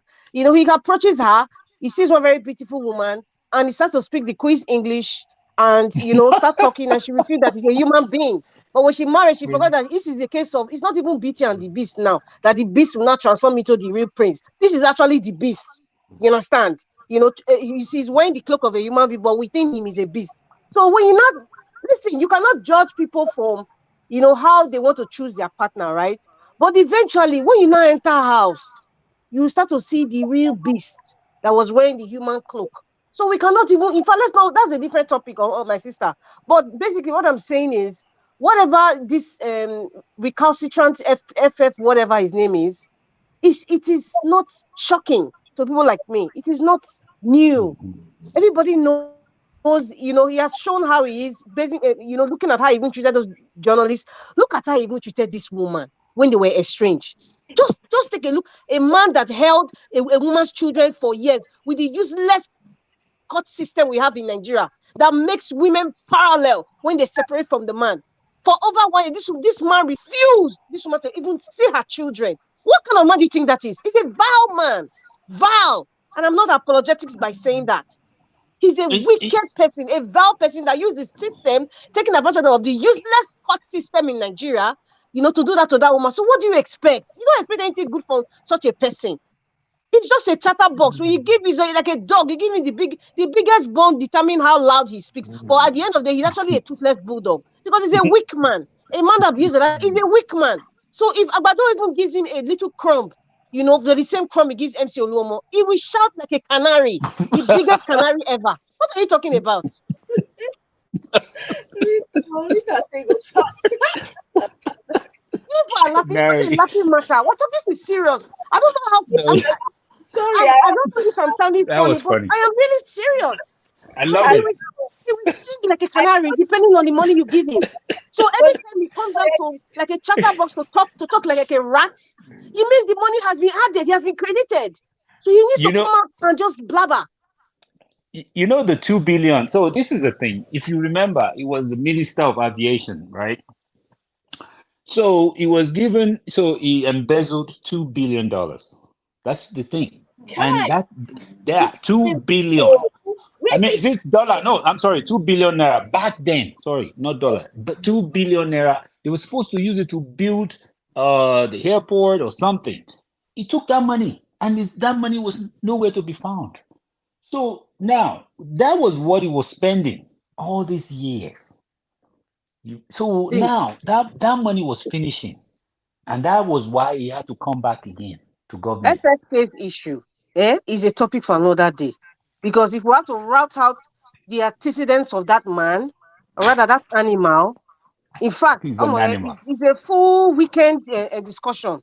If we have to route out all the atrocities that man has done, even when he was Minister of Aviation, we all know what he did prior to even having that position in his private life and the things that, they said allegedly, but some people have said it as fact that he was a drug addict. And then his father had to take him to Ghana. And that's why he even met the Ghanaian woman that had a daughter from him. That's how he met her. So someone like that who has the tendency, to be a drug addict, that let me speak pidgin. He had no correct. Mm-hmm. He had no correct before. So that's why he can sway left, sway right, depending on how high the coke is. He can sway. So that's what I'm saying. He will sing like a canary depending on how much you credited him. That's it. And listen, the likes of Reno, the likes of Dingbat and Dino, they're all in the same category. They're all addicted to one thing or the other. So in fact, if you want to talk about even that Dingbat Dino, that's another weekend to even analyze this file. You bring out the classified file about that one. Then is it the fake son? Let's not even go there. When I see all this, like, just look at the dogs that are in the corridors of power in Nigeria. Just take a look at it. Just take a look at the dogs in the corridors of power in Nigeria. That's why Nigeria is like a mad asylum. The mad people have taken over the asylum. That is what we are seeing today. There's no direction. Everybody is working on autopilot. This one will come out. That one will write. Bayo Anonuga, Dele Alake, they'll come out. Men that have white hair. I grew up men that have. You see one strand of white hair. Say, this one are a pack. This one are big daddy. But the men that have white hair now, in fact, what I want to say, I cannot say it because this is public. What I want to say with the men that have white hair now. They don't want to grow old. These people, It's a they don't know disgrace. themselves. They don't know themselves as adults. We now anymore. know why the country is the way it is, because we have mad people who have taken over Nigeria. We have dogs who are taking over the kingdom of human beings. That is the truth. This is what they're displaying. I said this is revelation time. God is revealing to us the dogs that were actually real dogs and beasts that were wearing the cloak of a human being, because they're not human beings. God is just revealing it. And Peter the Rock Obi is the conduit that is making us to see all these things. Now, wow, no wonder. One go dey say Nigeria no dey work. Nigeria see the people when they move, when they run and fail. Wow. Person chop too. No, they say they make a minister of aviation. What he do for that airport? They smell. When I don't go that airport, I don't know that airport. I shock when I come down. Like, what in the world? What did happen? Ah. Oh my God, we need to fight. Oh, now or never. Forget. That Sonny Okosu song, I have to find it. Honestly, I need to find. Nigeria was the player. I just remember that song now as we dey talk. Freedom is now or never. Is now or never. There's no way. We need to remove ourselves from this situation. These people have run us to the ground. They don't run us to the ground. Do you realize that, you remember way back I might have mentioned that these people are not going to back down in terms of the petition. I want to touch on the petition a little bit. Sure, please go ahead. The petition, if you look at it, all the points that were raised on the petition, I mentioned it a few weeks ago. I said, look, they are gonna smack down the 25% in Abuja. And look at what they're doing now. Even Falana today was saying 37 states. I'm sitting there thinking, who paid you? Who gave you money? I mean, seriously.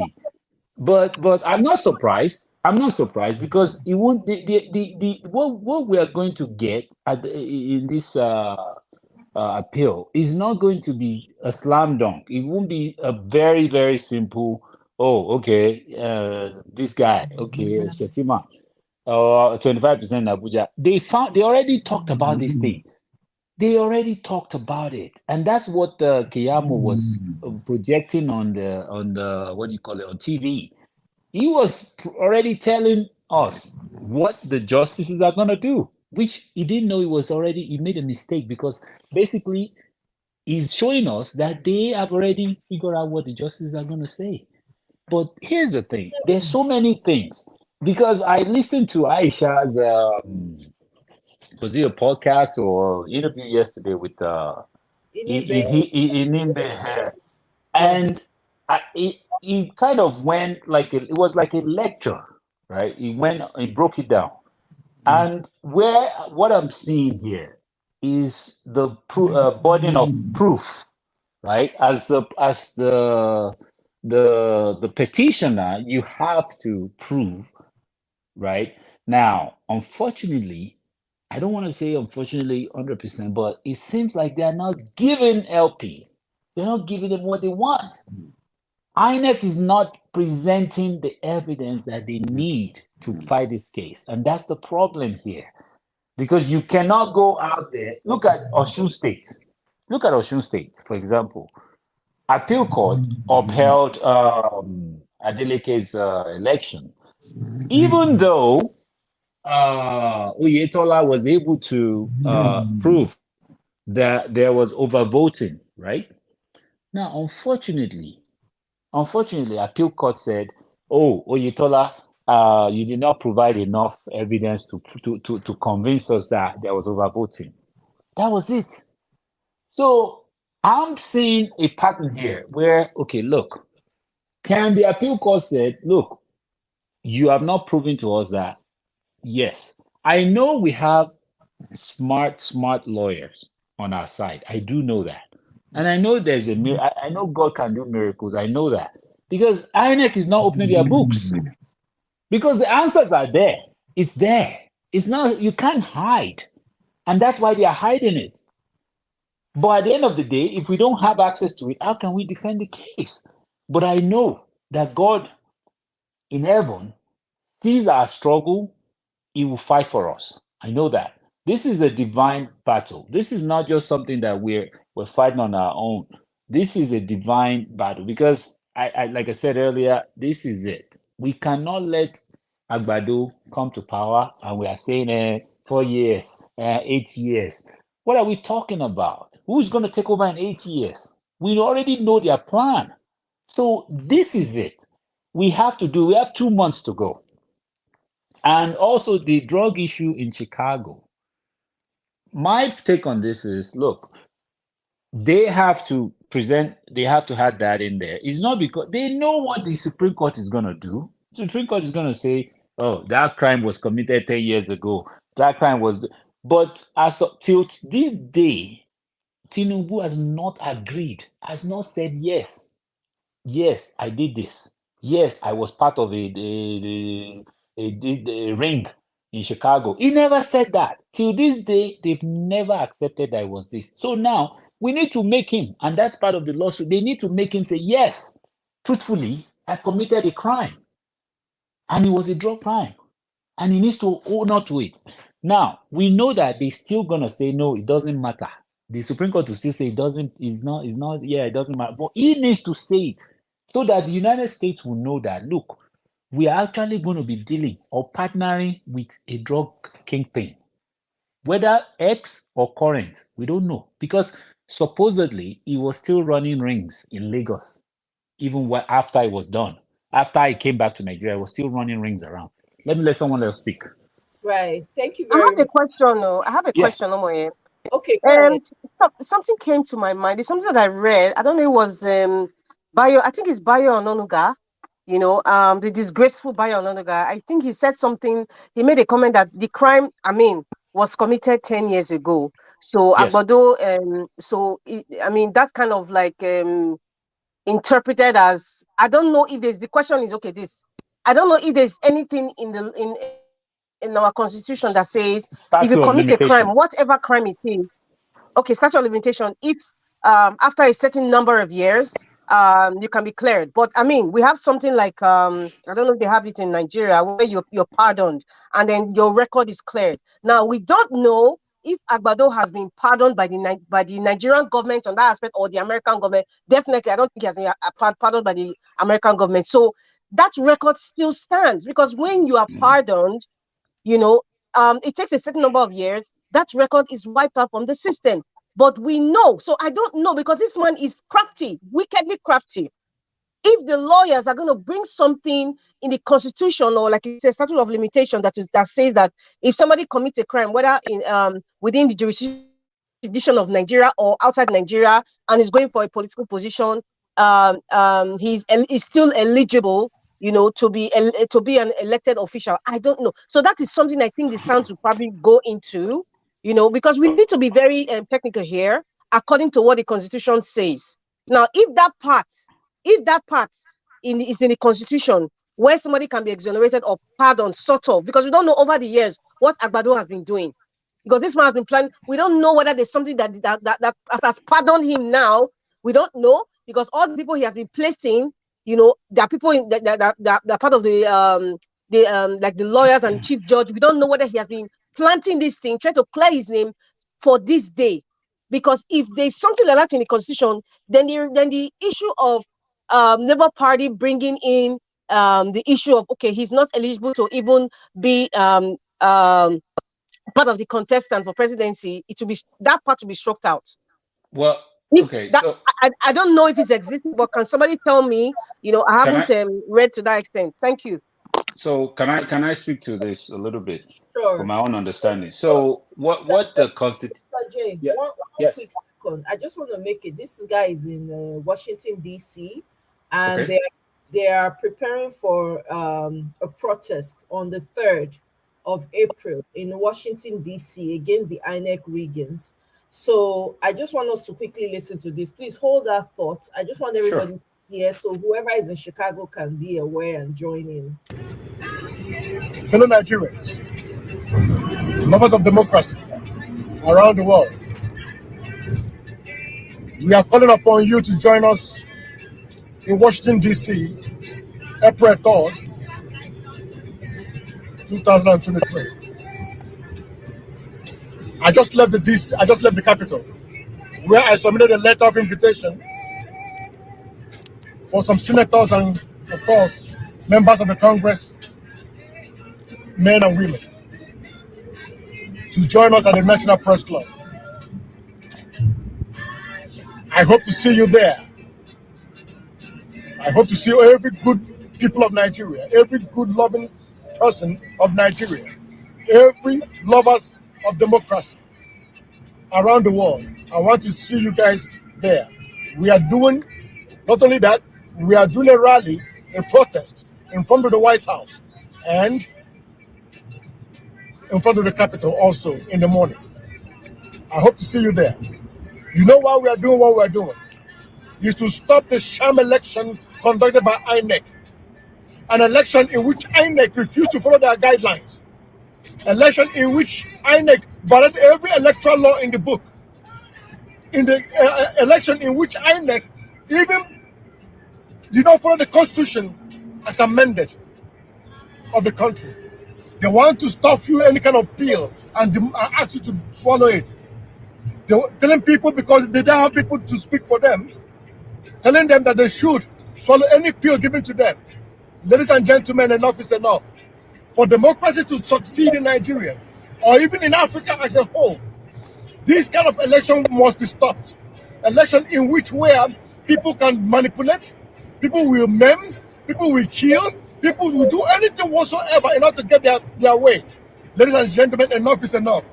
Every good Nigerian, every good African should stand against this. I call upon you, and I hope to see you there. Thank you, and God bless. Okay. Okay. So can I Go ahead now. say some of those things? So this is my take on the question. So I don't have the Constitution in front of me, but what the Constitution says is you cannot. So just to quickly, before you continue, sorry, Mr. J. So Eunice is an attorney, although she's in the UK, and she says that there are legal consequences to not honor undertakings. Hopefully she can come in. Eunice, please, if you're still, please, if you can come in, that would be great, because she's very knowledgeable. I'd like to hear her speak. Which includes but not limited to striking the defendant or respondent's pleadings or petition. And I think I'm gonna bring the video that Aisha did with the lawyer Inihebe Effiong, and try and see if we can get, because I'm sure somebody must have had that question, hopefully. All right, so you can proceed, sorry, Mr. J. So this is where I look at it. So two portions of it. It says a court in Nigeria. That's number one.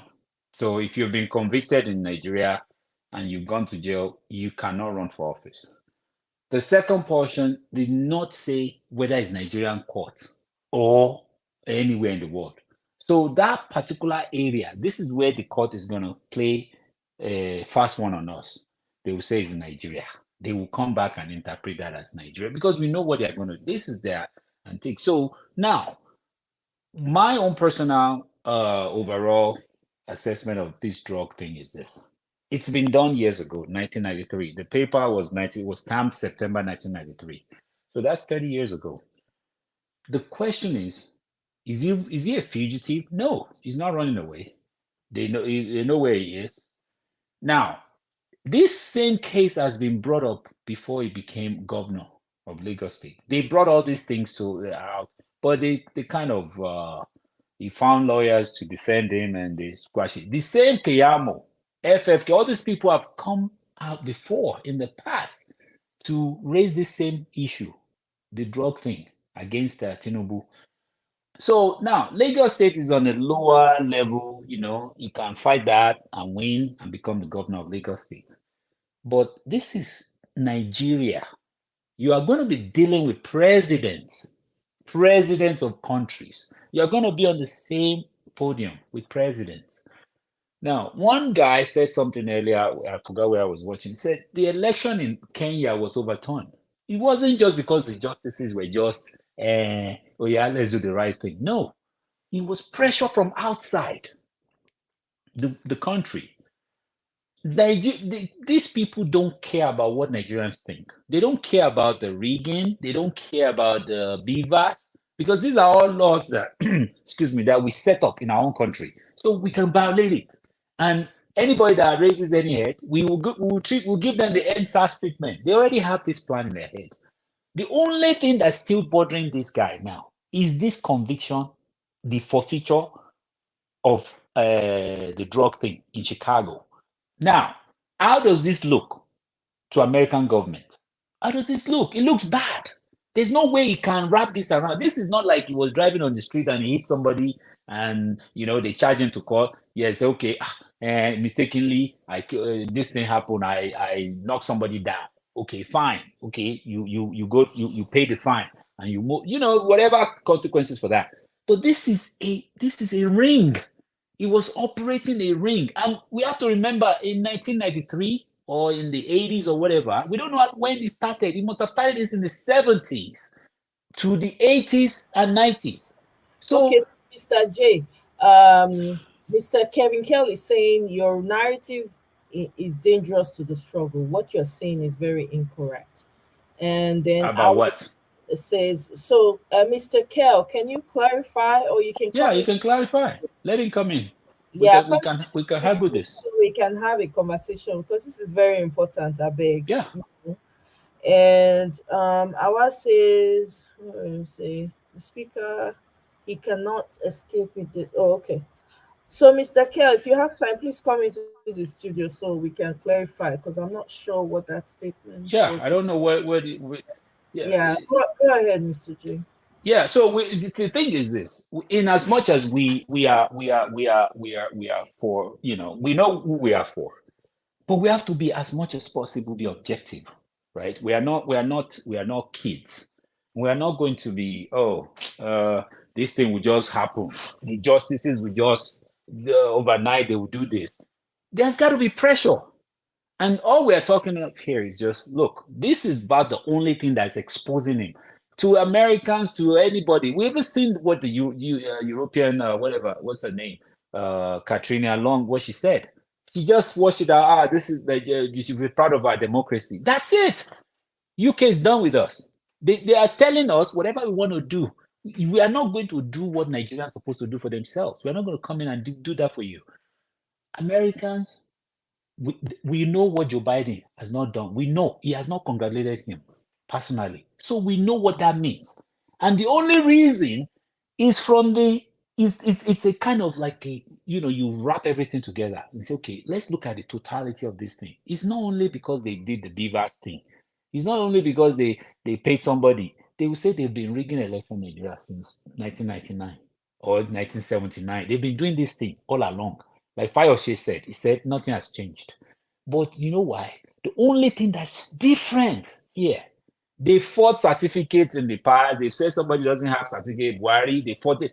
Is anything that has been done before in previous election, like say Buhari's time, okay, they fought his certificate, they fought rigging, all those things that have been done in the past are still on this case. But the only thing that is different on this case is the drug case. Now, like somebody said, he wasn't expecting it. And the fact is a fact. You were part of a ring and you are not going to escape it. And he needs to agree. He needs to say it. Yes, I was. And now, if you say yes, you are, and you've paid your price, that's what they're going to say. He has paid his price and it's over 10 years ago. They will say that. But the fact still remains that you were still part of this thing. And guess what? What are we dealing with? There's a massive stuff going on around the world with this drug thing. And we are going to make him the president of Nigeria? Nigeria, we know what they know Nigeria for before. We know. Now, the last thing we want to do is we want to put someone there as a president. So when these justices are going to make their ruling, they will have to look at the totality. They will have to say, okay, yes, he was part of this ring. We know, but we cannot say we want to cancel the election because of that. But at the same time, because of that, they have to link that up to the Beavers crime. And that's the way I look at it. That's the way I'm seeing this. Okay. Let someone speak. Let me quickly play some of the Inebe. Inibehe's I'm Yeah. sure they asked him a few questions here. I was on it, but I was in and out, so let's just pay attention. Can you guys see the screen? Yeah. Okay, thank you. Yes, yes. Okay, fantastic. You can unmute yourself. Yes, great, great.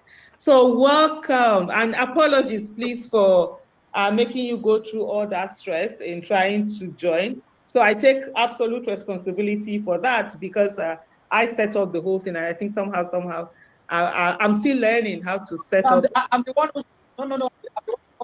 I'm the one who should be apologizing, not you. And No, I but the link apologize I for sent, this. you couldn't join in it. There's a whole lot to be done.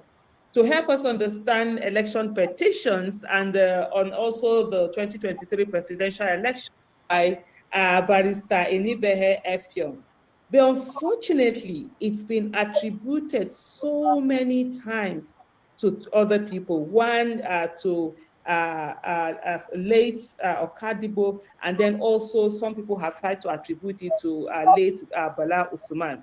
And this is the quote, and I'm sure a lot of us have heard that quote one time or the other, where they said, if you are emotionally attached to your tribe or political leaning to the point that truth and justice become secondary considerations, your education is useless, your exposure is useless.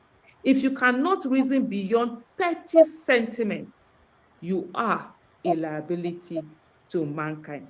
Inibehe Effiong, June 6th, 2017. And unfortunately, this intellectual property, it's now being sort of like stolen and attributed to other people. So I welcome Barrister Inibehe Effiong to come in and talk to us and listen to us. But before he comes on, please, anytime you hear this quote, and anybody attributing it to someone else, direct them to the right person who has said it. And I mean, it's not intellectual property. It's something that we really should guard, and it's really, we should make it, it should be something that should be prioritized, and the right people should be given their right ownership of what they have said or they have done or they have put together. So thank you so much. Barrister, comrade, welcome and thank you. So over to you. We are here to learn and learn from you. I'm wondering whose profile I just shot in detail that the person who has brought the petition, known as the petitioner, has taken legal steps to challenge the return and declaration, right? So you have a declaration and then you have a return.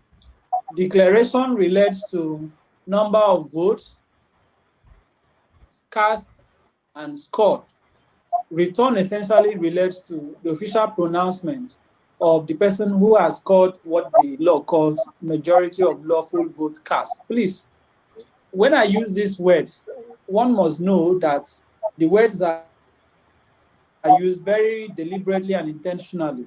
Recall I said majority of lawful vote cast, and in the course of this conversation or this discussion, one will appreciate why I said we must pay attention to these words that I'm using. So lawful vote cast presupposes that a return is not supposed to be made, right? If the vote cast or the majority of votes are accruable or scored by a particular candidate or party is not lawful. So it is not enough for one to have majority of votes. One must have majority of lawful votes cast. Now, where a party or candidate who participated in the said election is aggrieved and decides to activate the machinery of justice, the instrumentality of the law to challenge the outcome of the electoral process through the petition, one can bring that petition on several grounds, which I'm going to highlight. But let us note, by way of further introductory remarks, that only two entities in law, or two persons as it were, can file a petition, either conjunctively or disjunctively. I will explain that shortly. Who are these two entities or persons? One is a political party. The second is the candidate, a candidate. In other words, the local standard, that is the standing, the legal right to activate the law to challenge the outcome of an election by way of petition can only accrue to a petitioner if that petitioner is deemed, seen, and known to be either a candidate that participated in that election or a political party. So in simple terms, we have 18 registered political parties in Nigeria on record. It is only the political parties that participated. By participation, I mean that had candidates, that filed candidates, that can go to the tribunal to challenge the outcome of an election. It is also only a candidate that can do so. Recall I had just a while ago said that this can be done either conjunctively or disjunctively. Conjunctively in the sense that both the candidate and the party may file a joint petition, in which case you will have a first petitioner and a second petitioner. Or disjunctively, in which case the party can decide to go to court without the candidate. The candidate can also decide to go to court independent of the party. So that right that accrues to the party and the candidate is exercisable, as I said, I want to reiterate, either or disjunctively. Now, under the current Electoral Act, if you look at the provisions of the Act, Section 134 and the rest, the Electoral Act 2022 has essentially articulated the grounds, the legal grounds, under which or upon which a petition can be brought. So the fact that one has grievances arising from the conduct of a particular election does not automatically vest, clothe, or empower the person. By person here, I mean a party or candidate, to file a petition. The petition has to be circumscribed to the grounds that are provided for under the Electoral Act, grounds that are cognizable under the Electoral Act. And under our current Electoral Act, there are three broad grounds under which a petition can be brought. One, the petitioner can file the petition on the ground that the person returned elected or declared and returned elected did not score majority of lawful vote cast, right? Two, that the election is invalid by reason of corrupt practices or non-compliance with the provisions of the Electoral Act. Three, that the person returned elected as at the time of the election was not qualified to participate in the election. There used to be a fourth ground, which was exclusion, meaning that under the 2010 Electoral Act that amended at that time, before it was repealed by the Electoral Act 2022, where a candidate was validly nominated to participate in the election, and that candidate and his party is excluded from the election, that party had the right to approach the tribunal to challenge the outcome of that election. But somehow, mysteriously, under the extant Electoral Act 2022, we saw that that provision was expunged by the National Assembly, which for me is going to lead to a lot of disputes within the legal community, because I feel that once a party has complied with the prerequisites for nomination, that party has the right to file a candidate. This is not just a question of the Electoral Act. It is a serious constitutional question, which I believe the Supreme Court will have to pronounce upon. In fact, I have a petitioner, some people that are talking to me in one of the states in the House of Assembly election, where their party's logo was not properly represented in the ballot paper. So let's assume that the logo of as it's been insinuated in some constituencies in Lagos were omitted from the ballot paper. The Electoral Act does not give the candidate the right to go to court. That used to be the provision under the 2010 new Electoral Act. I believe that is a problem for the National Assembly, because that will have to be addressed by the court. So I needed to lay that background for one to understand, because except one appreciates these introductory remarks that I've made, some of the technical aspects of the matter that I will be delving into one may find it very difficult to appreciate them, but I'll be very much delighted to clarify areas that may look very technical, because really, I kid you not, if there's an aspect of law that is really, really specialized and technical, it is election petition. And like every lawyer knows, election petition is sui generis. That is how we say it. It's sui generis in the sense that it is special, it is different, it is of law, practice, and principles that are applicable to general litigation and cases are not applicable to election petition. Right? Election petition has its own specialized rules. It is not governed by general principles of law, even though, of course, the Federal High Court rules applies to some extent, but generally, election petition has its own rules and principles. Now, as we are aware, INEC held, as we are all aware, an election into the office of president on the 25th of February, 2023. And in that election, several parties and candidates participated, including the Labour Party. Now, that election took place in a manner that in serious crisis in the country that had basically challenged the very foundation of what is Barrister, hello, Barrister, can you hear me? Our democratic experience. Agreed, rightfully, to say the elections, please. Yes, I can hear you. Can you hear me? I can hear you clearly. Okay, yeah, so I don't know what's happening, the network, so you just a little bit. I hope it's not the network trying to do one thing or the other, but you're dragging a little bit.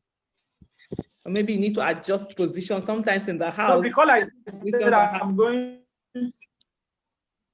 Hello? Yeah, I'm actually working to switch. Yeah. Oh, okay, maybe that's the reason. From my device, your mobile phone to your laptop. Maybe that would be the reason. It's being, then go ahead. Yeah, my laptop is connected to my Wi-Fi at home, so that will make it seamless. I'm already sorting it. In the next 5 minutes, that will be resolved. Okay, fantastic. Yeah. Go ahead. So I'm just laying the background that Labour Party and the candidate, Peter Obi, went to the tribunal and they have filed a petition. Recall I had earlier explained what a petition is. Now, that petition is premised and predicated on certain grounds, which are derivable from the 3 grounds I had earlier explained. I have had a preview of the said petition. I have perused it, and I have taken time to digest it. Now, for the purpose of our discussion today, I will not be going very deep into the evidentiary issues, matters relating to the evidence that will be required to prove the petition. I will also be very careful in how I respond to the issues raised in the petition. I will try not to be conclusive. I will just state what I believe should be the general principles regarding those issues, and then what one should be paying attention to going forward. So I don't want to make this conversation magisterial in nature, so that no one would leave here with a conclusive opinion that this is what the outcome of the petition is going to be.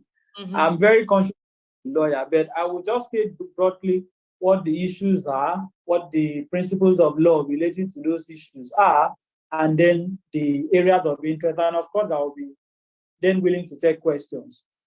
Okay, so Barrister, before you go on, so from YouTube, we have about 770 people on YouTube who are following the conversation. So some of them are begging if you could just put on your camera. If you've done that switch already, you know, it helps more when you're seeing the person who is speaking. I'm one of those persons that always, when I'm looking at somebody, it enters. So if you've sorted that out and you're able to do that, that would really be lovely. Thank you. Yes, it's going to be switched on, I assure you, in a very short time. The system is already coming on. Okay, fantastic. Thank you. Thank you. So as I said, the petition of the Labour Party is one that has raised very germane, recondite, and intriguing constitutional and legal issues. I, as an undergraduate, have always been fascinated by election petition. As a matter of fact, in my final year in the university, I think I was basically the only undergraduate student of my set that undertook my final year research project in election petition, which with the topic issues and challenges in the adjudication of election petition and the future of democracy in Nigeria. So this is an area of law that I've always been very intrigued and very interested in.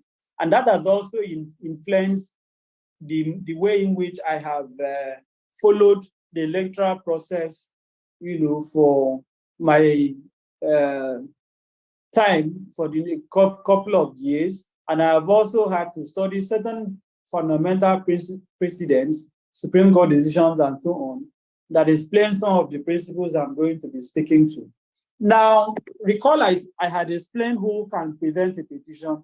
And please pardon me if I try in my explanation of law to break it down. So I may not belabor you with so much of the sections and provisions. I will try to make it in a manner that everybody can relate to. Now, the Labour Party and the candidate, Peter Obi, have filed a joint petition.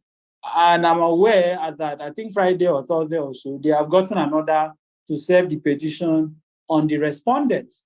The respondents to an election petition, by law, there can only be 3 sets of respondents. The first or the primary respondent is the electoral umpire, which we usually list as the first respondent, Inec. The second is the candidate, and the third is the party. But of course, there is no rule regarding how, in terms of priority, how they should be listed, but this is what the practice is. So because it is INEC that conducts the election, it is expected that it should have the primary responsibility to give accounts of that election. Now, in the petition filed by Labour Party, if you have a copy of it, you would have seen that these 3 entities have been listed. That is INEC, the party, APC, and its candidate, Bola Ahmed Tinubu. And interestingly, they have also joined Kashim Shettima. And I will explain why Kashim Shettima is part of that, because he is the candidate. And the Supreme Court has ruled in the James Faleke's case that a running mate is also a candidate and had every right to bring a petition. And some persons have asked me, why is that not part of the petition, being a running mate to Peter Obi? Some people within the obedient movement have reached out to me to seek answer. Let me just quickly say that, as I explained earlier, the right to present the petition accrues or inures, as lawyers would say, to a candidate or party. So there was no need to join that. That does not affect the validity, the competence, or the propriety of the petition. The petition is on solid footing as far as the question of local standard is concerned. Now, what are the issues? Again, in understanding the issues, you must also know the laws governing election. One is the Constitution of the Federal Republic of Nigeria, 1999, some of which provisions I may refer to. You have second, the Electoral Act, 2022. The third primary source of our electoral law is the guidelines and regulations issued by INEC, pursuant to the provisions of the Electoral Act.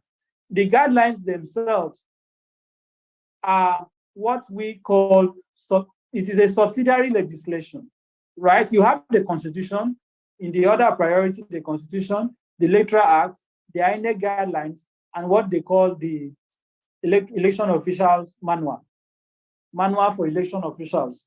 I have all these documents, I have scrutinized them in relation to the current election. Now, what INEC was required to do under the law was to conduct election in a manner that will be consistent,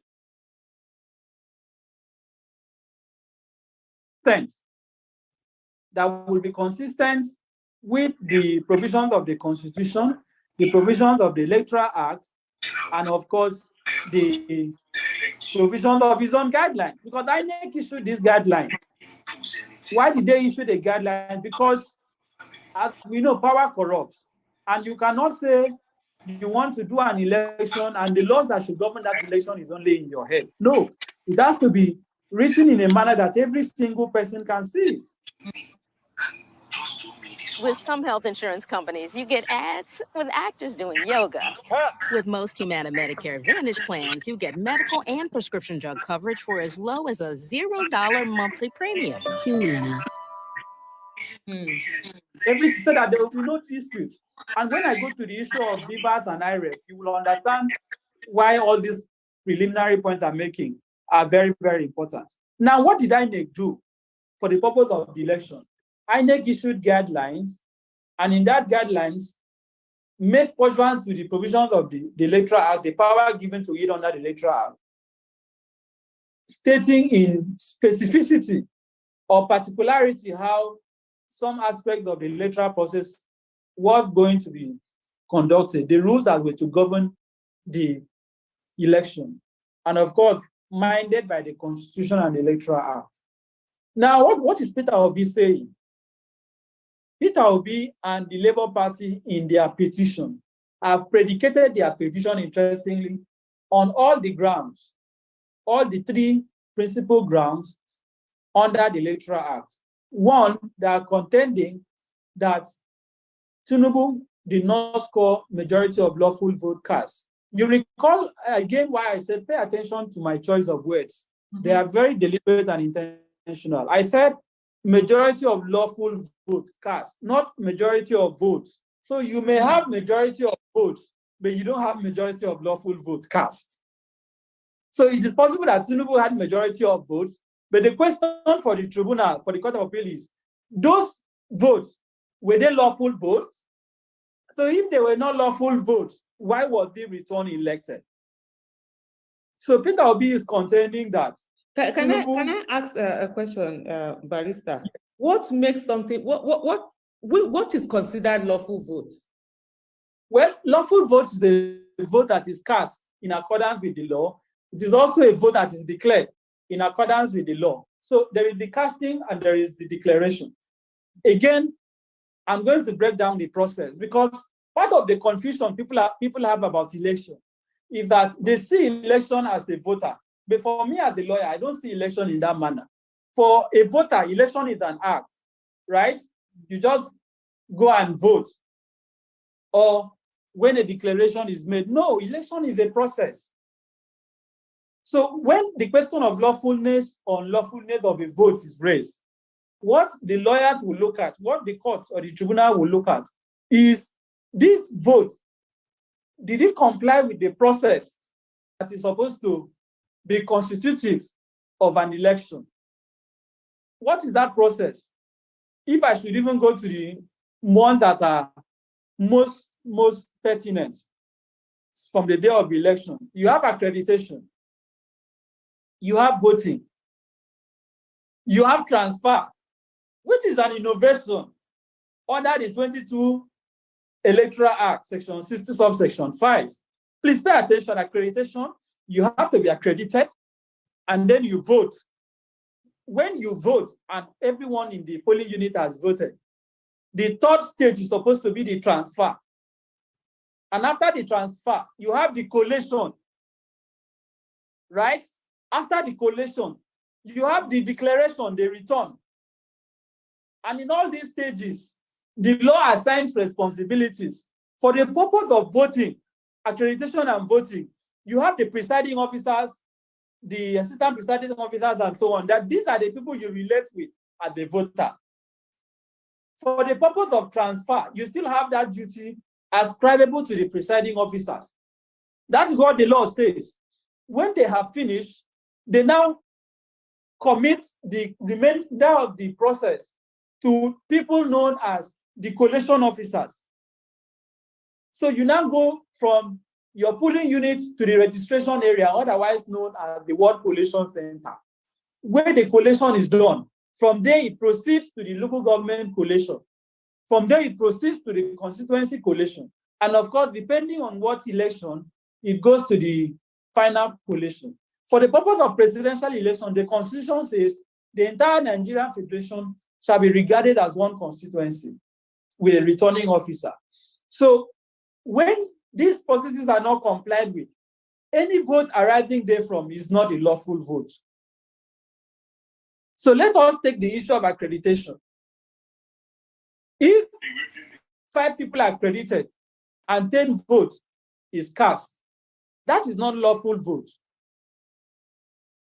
That is not lawful vote. If 20 people are registered and only 5 people are allowed to vote, and 10 were disenfranchised, and the evidence of disenfranchisement, again, that is not lawful vote. So these are all the processes that has to be complied with. If you have voted and the result is not transferred to the IREF as required by law, again, I submit that that is not a lawful vote. So for Tinubu's vote to be lawful, it has to be known and shown that these processes were complied with. That is when we say lawful vote. Does that include all the participants of the election, or just Tinubu? No, it's not. She's referring to all the votes. So if it's not uploaded, she's just using Tinubu as an example. Like, since a lot of the votes were not uploaded, right? That means they are not lawful votes in the eyes of the law. Okay. So they take notes, because I want us. He's going to answer some questions, and I know we have. Thank you very much, Eunice, for coming on. I really appreciate that. So I beg, let's continue. We'll soon reach where I will take stopper. But Mr. Prince Desmond, can you go on mute? Okay, you're already on mute, so that your feedback keeps coming. All right, thank you. Vote cast. Okay. Right. So I had spoken about the what the processes is supposed to be. I'm now going to delve into the election. And before I do that, I would like you to time me, because the temptation to be too elaborate is always there. I want to be sure that I speak within the confines of the time. If I have to go in, make this a lecture, we can have this for 3 hours. I will not be tired. So I would like you to limit me to time. Do you know, Barrister? Well, it depends on you. We have 2 to 3 hours. The program can be 2 to 3 hours. It depends on how you. I actually went into as a student mode, and I just love the way you're breaking it for every one of us to understand. Most especially, just let me recap of some of the things, like when you talked about election is a process, to a lawyer, whereas to us it's just an act. We go there, we cast our vote, that's it. But everything has to be through the process. And I'm glad you explained what that lawful vote is all about. What constitutes a lawful vote? Was it was it cast in accordance to the law? Was it collated in accordance with the law and all of that? These are things that are really very pertinent for us all to understand. So thank you so much. So what timing do you want me to you? Would you want anyone to take questions now? Or what time would you want me to give? Dental problems. Try adding this to a glass of water before bed. Every human has as high as 20 billion microorganisms. Grounds of the petition before questions can come. Okay. So yeah. What time do you want? It's all you. We're here. Yeah, I assure you, I'll try to take lesser time than what you generously offered. Okay. Now, meanwhile, I'm still coming on video just about now or soon. Now, the 3 grounds of the petition are that, as I explained, Labour Party and the candidate Peter Obi have contended. I'm focusing on the Labour Party petition. The Peter Obi, the article petition is also there. If there is need to make reference to them, because the grounds of the petitions are similar, even though there are certain areas of peculiarities. One, they are contending that Tinubu did not score majority of lawful vote cast. Recall I explained what lawful vote cast is. Yeah. Secondly, that Tinubu, at the time of the election, was not qualified. Thirdly, they are saying that Tinubu did not, he was not qualified for the election. He did not score majority of lawful votes. And yes, thirdly, that the election is invalid by reason of non-compliance with the provisions of the Electoral Act. Mm-hmm. Right? Yes. Now, what is the issues, or what are the issues they have raised upon which this very interesting grounds are predicated. Right? I will start with the first one, majority of lawful votes cast. And permit me to say that the petition is about 100 pages. So I'm not going to speak to every page of the petition. I will just speak broadly about the issues therein. One, they are saying that Tinubu's vote is not lawful because he has not satisfied certain prerequisites, including the one enshrined in section 134 of the Constitution regarding geographical spread. Because under the Constitution, you have to show that you have scored 25% votes in 2/3 of the states and the FCT. The argument of the petitioners, Peter Obi and Labour Party, is that Tinubu did not score 25% votes in the FCT, as enjoined by section 134 of the Constitution, and therefore ought not to have been declared. And the argument is based on the school of thought, the jurisprudence, that for the purpose of election, that provision of section 134 has to be read disjunctively.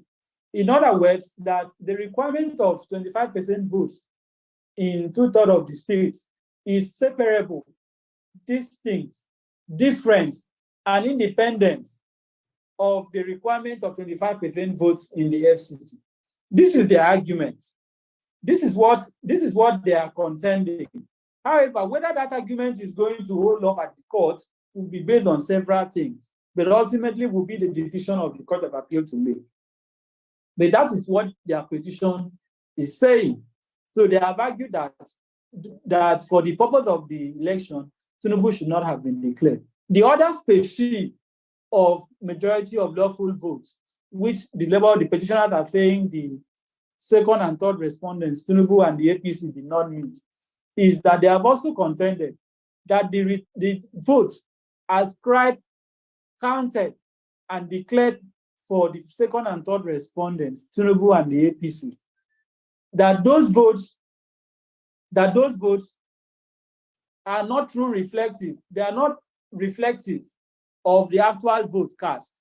In other words, Peter Obi has contended that in certain states, and he has isolated about 9 states for the purpose of his petition, including Lagos, Port Harcourt, Plateau, and some other states, where he has highlighted the results based on the Form EC8 series, or particularly from EC8A. Form EC8A is the polling unit results. And he's saying that on the basis of the results as counted, recorded on the polling unit results, that the votes that he had were seemingly or ostensibly declared by Inec in those disputed states does not reflect the actual vote cast. Again, take your mind to what I said was lawful votes. So he's saying that in Lagos, for example, that the votes recorded for him and the same argument that been made for Rivers was far lower than what he actually scored. And that if the cumulative lawful votes cast for him is computed and the unlawful votes recorded and declared for Tinubu are excluded, that he ought to be the one who should have been returned elected. Now, the second ground of the petition is the argument that the candidate of the APC, the Bola Ahmed Tinubu, was not qualified to contest the election, right? And what is the indices of disqualification that the petitioners are canvassing? The indices of disqualification is primarily on the question of Tinubu's link to drugs in the United States, right? The Special Agent Musk investigation, which crystallized in a forfeiture order, recorded, incidented, and documented in the US. And we have seen certified copies of documents that speaks to this. The evidential value of those documents is a matter for the courts to determine. And secondly, the implications and the applicability of those documents or the contents thereof in relation to our election, it is also a matter for the Court of Appeal to determine. But for the petitioners, on the basis of their Tinubu's forfeiture of monies to the US government, you ought to have been disqualified. And that is based on section 137 of the Constitution. I'll just read subsection D. It says, he is under a sentence of death imposed by any competent court of law or tribunal in Nigeria, or a sentence of imprisonment or fine for any offense involving dishonesty or fraud by whatever name called, or for any other offense imposed on him by any court or tribunal, This can be construed to mean by any court or tribunal, not necessarily in Nigeria. In Nigeria, okay. Clear that the sentence of death has to be imposed on a court or tribunal in Nigeria. That is imprisonment or fine involving dishonesty or fraud by whatever name, or for any offense imposed on him by any court. Again, lawyers will make a whole lot of arguments about this. When the thing about the law is that why lawyers like to pride themselves as learned, this provision says it all. Why lawyers carry that pride, we are learned. Whether it is a valid pride or not is a different matter entirely.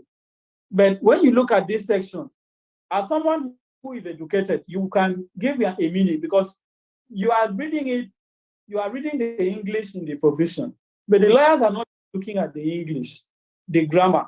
The lawyers are looking more deeply into the meaning within the legal context of the words used.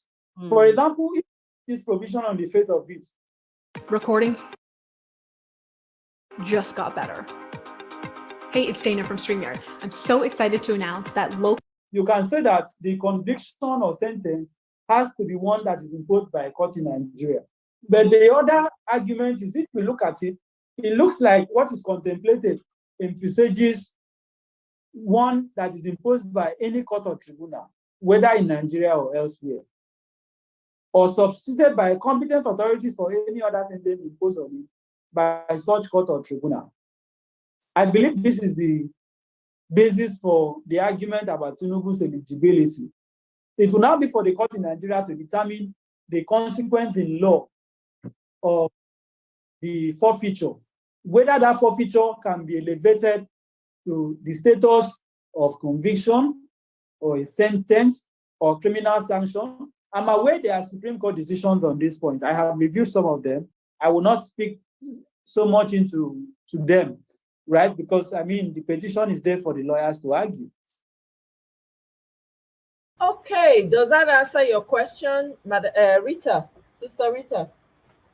Yeah, I'm here. Oh, yeah. Does that answer your question? Because he touched on the forfeiture aspect of it. Well, not really, because I think the information was just a lot to just grasp. So with regards to the forfeiture, what he said there was that there is a law, he quoted this section, I think it was section 103, that states that any offense, right, or what was the other word he used again? Let me just play it back for a little bit so that you're hearing it verbatim. I'm just going to focus specifically on the aspect where he was talking about the forfeiture. All right. Or a sentence of imprisonment or fine for any offense involving dishonesty based on section 137 of the Constitution. I'll just read subsection. So 127 of the Constitution, section 127 of the Constitution. So he's going to read it now and then explain. Section D. It says, he is under a sentence of death imposed by any competent court of law or tribunal in Nigeria, or a sentence of imprisonment or fine for any offense involving dishonesty or fraud by whatever name called, or for any other offense imposed on him by any court or tribunal, This can be construed to mean by any court or tribunal, not necessarily in Nigeria. In Nigeria, okay. Okay. So did you get that now? Everyone get? I actually got that, but it has to be some extensive explanation to that because it's just stating what the law says. That's it. But how do you interpret it? I'm Yeah, here he can. in Nigeria, and then the Mm, other part is saying any competent court of law, but they didn't specify if it's the entire world or just Nigeria. But Nigeria was mentioned first, yeah, so but they he go also ahead. said even though it is outside, so because it did not specify the region, it just says any court or tribunal. That means it could be anywhere. That's his interpretation, right? I So, also want to, no, Amoy, I just yeah, want to help you a little bit there. yeah, So, with that being said, it's at the court's discretion to actually determine whether they want to put that as conclusive or not. The jurisdiction could be in Nigeria or elsewhere as long as it's before a competent court or tribunal. So, it's at the court's discretion. okay, I Yeah. see. Okay. And then he also said it's up to the court. It's up to the court's discretion to elevate it to that crime that they mentioned in the section 127. So I don't. He won't be, because I know that he kept saying that he cannot really go into the details because it's already a matter before the court. That people, of course, will be expecting him to give answers to all the details and questions. He can't really, because it's already a matter before the court. So anyway, I know that we probably will not. We'll just have to. And I heard also that they are actually wanting it to be televised, and Femi Falana was also in agreement with that. So we're hoping that this whole thing can be televised so that we can put our legal system to test. Since they want to wash all the dirty linens in public, let's all do it. I will be humbly surprised if they televise it, which I doubt. And at least the only thing that I know that was televised was the Oputa panel, and the whole country saw it. I mean, that was the last time something of that magnitude, was televised on national TV. But Is it open? Is it open to the media? Are they letting in the media, just a couple of them, to attend the proceeding? So I have no idea. Yeah, I hope so. I heard, I can't even find the video now where they were talking about it. If I find it, I'm gonna pull it up. But they were saying that they're talking about, one of the justices said that they should televise it so that everybody can see. And then Femi Falana also agreed that yes, he agrees that it should be televised. So we just Okay, I have a question. So what the lawyers can do, sorry, Rita, what the lawyers can do is to bring a motion. Peter Obi's lawyers can bring a motion before the court requesting for publication and for the public to observe. And the public can observe, it can be limited observation just electronically. The public doesn't have to enter into the courtroom, but the proceedings can be streamed live. Okay. And that would be a good thing if they could do that, because this is a very sensitive issue. It's a matter of national importance. Okay, Right. so everybody is following it, and it would reduce the level of anxiety for the nation to watch how the proceedings are unfolding live. Right. That would, if I were in that team, that would have been my argument. Okay. So they can actually file that effect. Yes, you can file a motion before the court if you want the public to watch the stream live, and this has been reduced to watching it live because of COVID. COVID happened, so most of the proceedings are now held online. But before that, it used to be the public going inside the courtroom and actually attending it.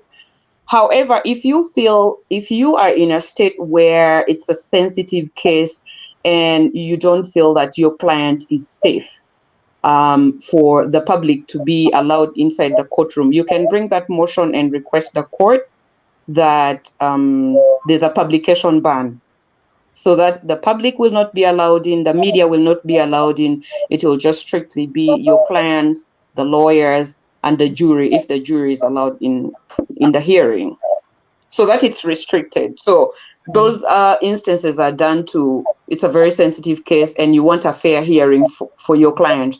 Because if there's, it's open to the public, the media will be writing about it in the papers, and that in itself may not serve the public interest. It will project some kind of maybe anger if it's a case where somebody committed a crime against the public or something like that. So usually you'd want to protect your client. The other thing you could do if you put a motion before the court, you can change the jurisdiction of the hearing. You request for the change of jurisdiction. For instance, if a crime was, let's say, was committed in California, you can request a part of California, you can request for that hearing to be taken to another part of California, far away from where maybe the crime was committed or where the hearing was commenced, so that there's no prejudice towards your client. Right. I have a question. I have a question. So what if the Labour Party, Peter Obi's lawyers put a request, for a live, a motion, live streaming. Live streaming, and then Agbado's side, saying that they don't want it to be live streamed. So what will happen at that point? You will have to, then the onus is on the opposing counsel to tell the court why he does not want it to be put on live screen. Okay, why don't you want it streamed live? If Peter B's lawyers are saying this is a matter of national importance, we do not want to cause anxiety among the nation. We want it to be live streamed because everybody is interested in this matter. The public does not have to come inside the courtroom. Just project it electronically. No, yeah, I understand. Now the thing is that, okay, if Agbado's side, the APC, also give reasons why they do not want it to be streamed live. For example, they could say, it will be too exposed to public judgment, or they don't feel that their client will be safe, or when the lawyers come out or when their counsel come out, they might attack them, so they don't want the public. I mean, they could bring different reasons why they don't want it live streamed. They can do that, but then it's subject to rebuttal. At the end of the day, the law, it's a discretionary decision for the courts to make. They will weigh and assess what Peter B's lawyers, what their argument was about on this matter, on this motion, and what the other side said, and which side outweighs the other. Then they will make a decision. At the end of the day, what I'm saying is, at the end of the day, what I'm saying is the onus lies on the judge. It's not an onus. It's a discretion, actually. It's not just one judge. It's a panel. It's a panel. So let's say if it's a panel of 5 judges, you may have 3 who will say, all right, let's live stream it, and the other 2 will be dissenting.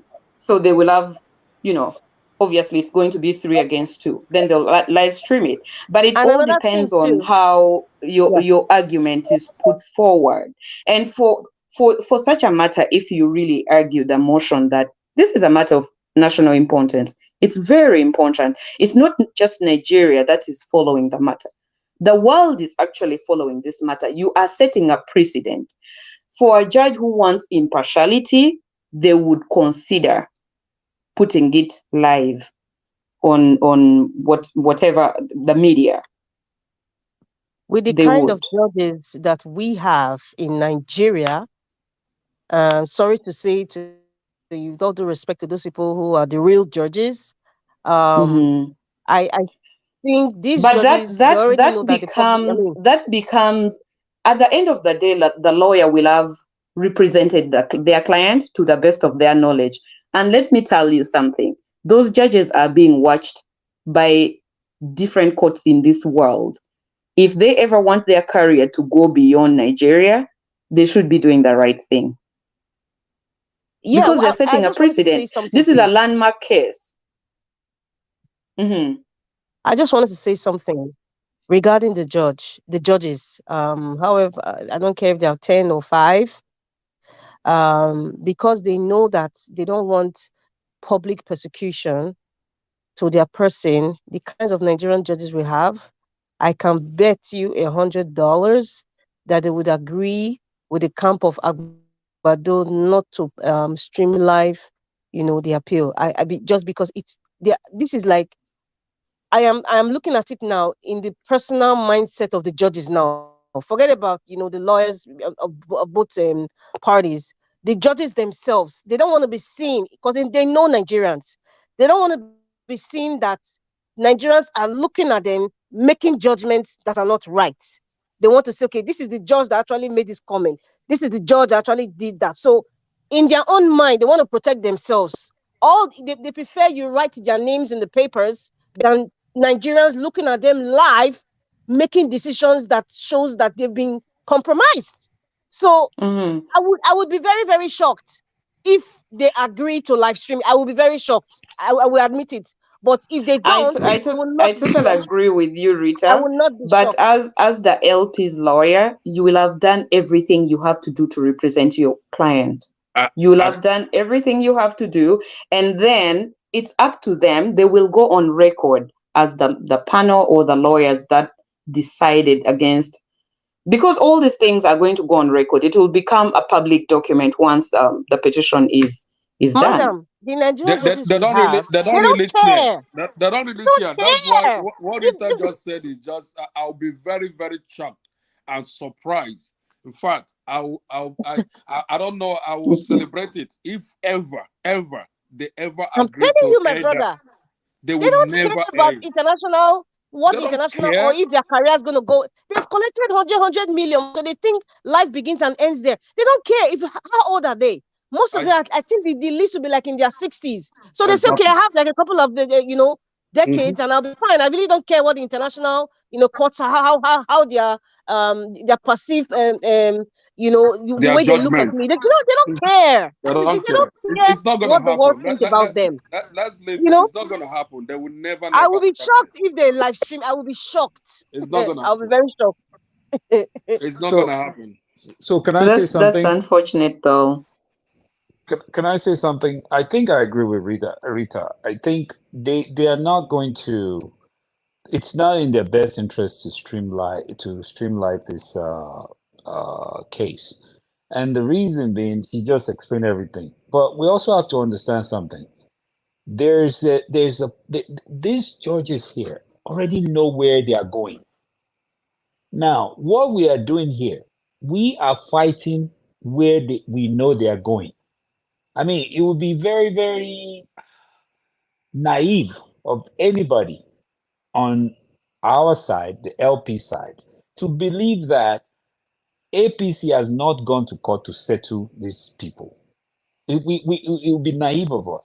That's number one. So we know US potentially what they dollars are trying or to any do. currency right now. Yeah. Any So currency we they want, know. they're willing to give it to them. So what we are trying to do, what this case is all about is this. We want to go in there. We know it's almost like you are starting the race behind. We know what's going on. They are on the side of government.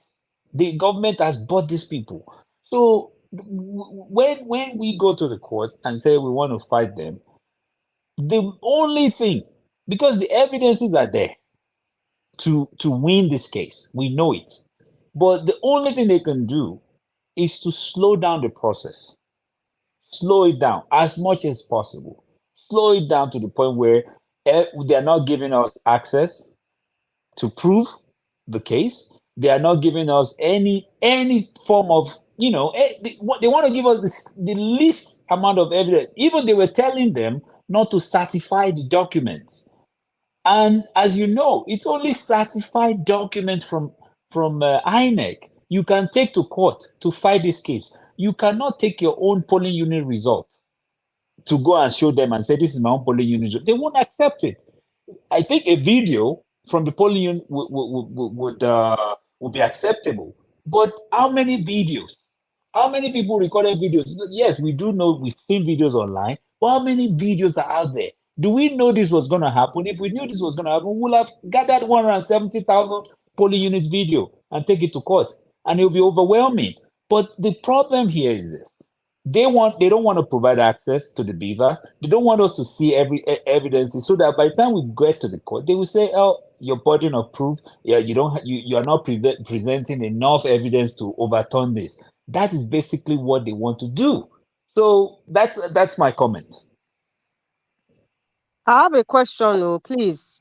The fact that INEC has flouted the court orders for them to give the Labour Party access to, the results of, what happened on February 25th. And let's say they partially gave them what they felt they should have. And in the process of the proceedings, if it gets to a point where, they need more evidence. In the side of Peter Obi's side now, would they tell the judge, like, okay, listen, you guys gave us permission to have access to this information documents from INEC. INEC has refused to give it to us, or INEC has given us half of it. What happens then? What kind of judgment would that be? Will it be like, okay, if that's the case, this is contempt of court on the part of INEC, or what's going to happen at that point? Because they need more information. This is serious. This is presidential. They need more information, and I believe the legal counsel of Labour Party, they don't have all the information from INEC, because INEC is refusing to give them all the information, and it has to be certified or notarized copy, like what this gentleman was talking about. So how are they going to judge it? Or are they going to go to the Beavers or the IREV and they put a big screen like a projector and say, okay, this is what is happening here. Who is calculating it? How is that going to work? Okay, so I understand your frustration and maybe what the legal counsel for Labour Party is going through right now. But what you just described right now, or what you're wondering about, is called an undertaking in law. Undertaking is it's a promise in writing by a lawyer to opposing counsel to produce the information or documents requested. It's a very important legal process. So as the case has commenced, along the way, you do what is called a discovery. You're preparing your witnesses, and you obviously want documents that is going to support your case. So I believe they have brought a motion already, or there's a court order, or there's an undertaking that has been put out there for INEC to produce these the information and the documents. The process, undertaking, is a mandatory process that must be fulfilled once it's accepted, or it has been requested and the other party consented to it.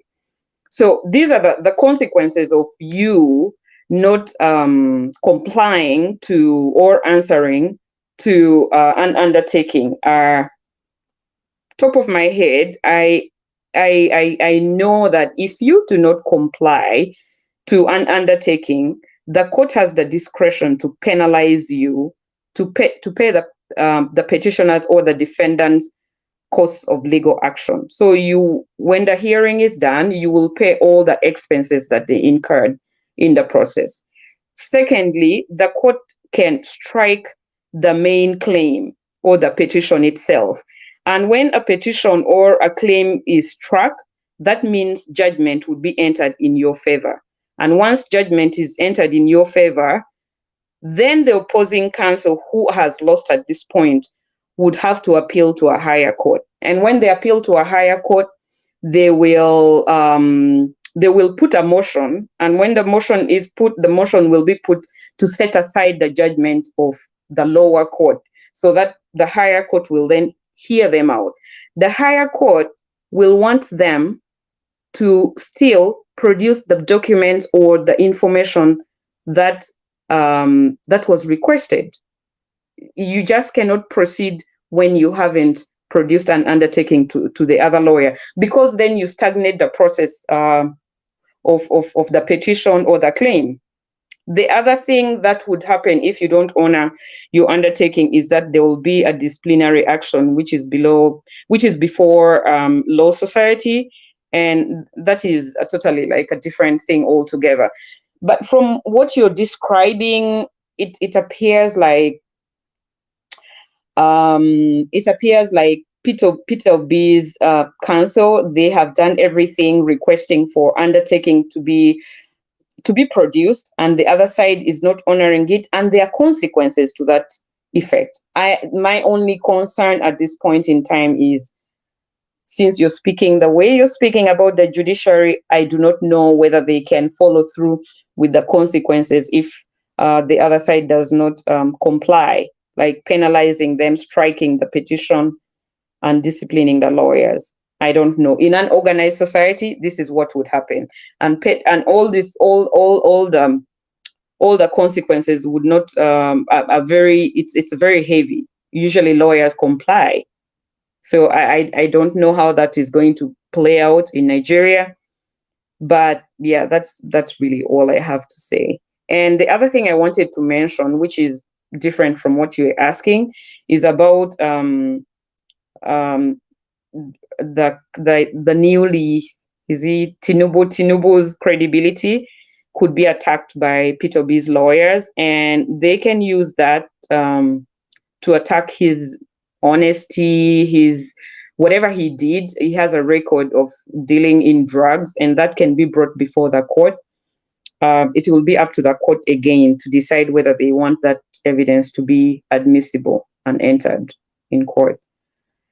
I don't know what your judges are going to do, but Peter B has a very good case. If the bench is an impartial bench and they really want justice to be served, I think Peter B would be winning this petition without any question.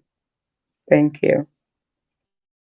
Thank you so much, Eunice. You see, I just left you alone. I'm like, my girl is talking. You gotta listen. Thank you. Thank you. I'll stay here a little bit for anybody who wants to ask anything that I can submit to, and then I'll go. Yeah. Yes, I have one quick question for you. Like because the petition that are actually out there, there are several of them, I think 3 or multiple of them. But when you say something about Tinubu, that the votes, most of the vote that the P2B and Labour Party are claiming that the vote that got this guy winning this election is actually not legible or legal, meaning that most of them are fraudulent. And if the judges will actually agree with that petition that the election was fraudulent, that the number he got was not accurate, it was fraudulent numbers, does that mean that they are going to nullify the whole election? That means cancel the whole election because there is fraudulent in the process. So if the fraud or the process was so flawed and it was very significant to the point that it affected the election, and the petitioner, had that not happened, the petitioner would have won this election, then the judges are obligated to nullify the whole process. And then they can make an order for the process to be done afresh. And whatever led to the flaws, this is the point when an order will be issued and they will make corrections that they should follow the ABCs of the law. Like INEC had its law, they did not follow it, the court can order them to follow that. The court has the right to actually nullify the entire election and order fresh elections. Wow. Okay. Thank you. You're welcome. Man, if they order a cancellation, hey, my goodness. Oh my God. From what I heard from that lawyer, sorry for interrupting, but from what I heard, in the eyes of a lawyer, the process of an electorate, in the eyes of the law, with what has gone on in Nigeria, the entire in fact, the election should be cancelled. It should be cancelled because we saw that the process wasn't followed according to the electoral law. It wasn't followed. Was flawed. It was because there was totally badly. What he was explaining is, for you, somebody who is performing their civic duty, you will just go and vote. and you have fulfilled your obligation. The lawyer is looking with a different eye altogether, whether all the laws of election laws were followed. Did you have your registration card to vote? Yes, you did. Were the polling stations set up the way it was required by law? Yes, it was. When you voted, were your votes transmitted as INEC laws had been put in place? Yes, it was, or yes, it wasn't. So based on all the things that happened, including violence, and obviously there's going to be evidence showing that violence took place, people's votes were snatched, other places it showed they were burnt. The law then will say, if these things happen, if the flaws happened, but it was not so massive, we can ignore it. We can ignore it and uphold the status quo as it is. But if the flaws were massive, it was so significant that it prejudiced the petitioner, then we have to nullify it. So the lawyer will always be looking at what are the grounds for us to petition on this matter. That is like the whole process was happening. Lawyers are just looking, okay, do we have grounds to file a petition? What are the grounds of filing the petition? What evidence do we have? That is all the lawyers have been looking at. Okay, can I say something? If you look at the petition, I glanced through it. About 18,000 polling unit results were not legible, were not readable on the INEC portal, the IREV. So now, if Peter Obi is trying to fight this case in terms of changing the outcome of the election, which we know, for the most part, from the polling units agents that have the same result, most of those polling units results, they have it. The INEC is not providing us access to the back end for all these 18,000 polling units, for example. Now, on the day or when the petition starts, the case starts, Labour Party doesn't have access to all these polling units results from INEC. How do you think they're going to look at this in terms of the fact that we have 2 months to inauguration? So Labour Party can bring a motion to show court that we made all attempts to request for these documents, to request for the data, all that information you mentioned. They will show that we made all necessary attempts. How will they show this? We wrote to the respondents this number of letters. We served them. We filed the documents in court. When they show evidence that they did all the necessary steps they were supposed to take to obtain the documents or the data, all the information, and it was not produced to them within time, the court has the discretion. The court can pronounce itself and decide that, so they will do what is called, there will be a hearing within a hearing.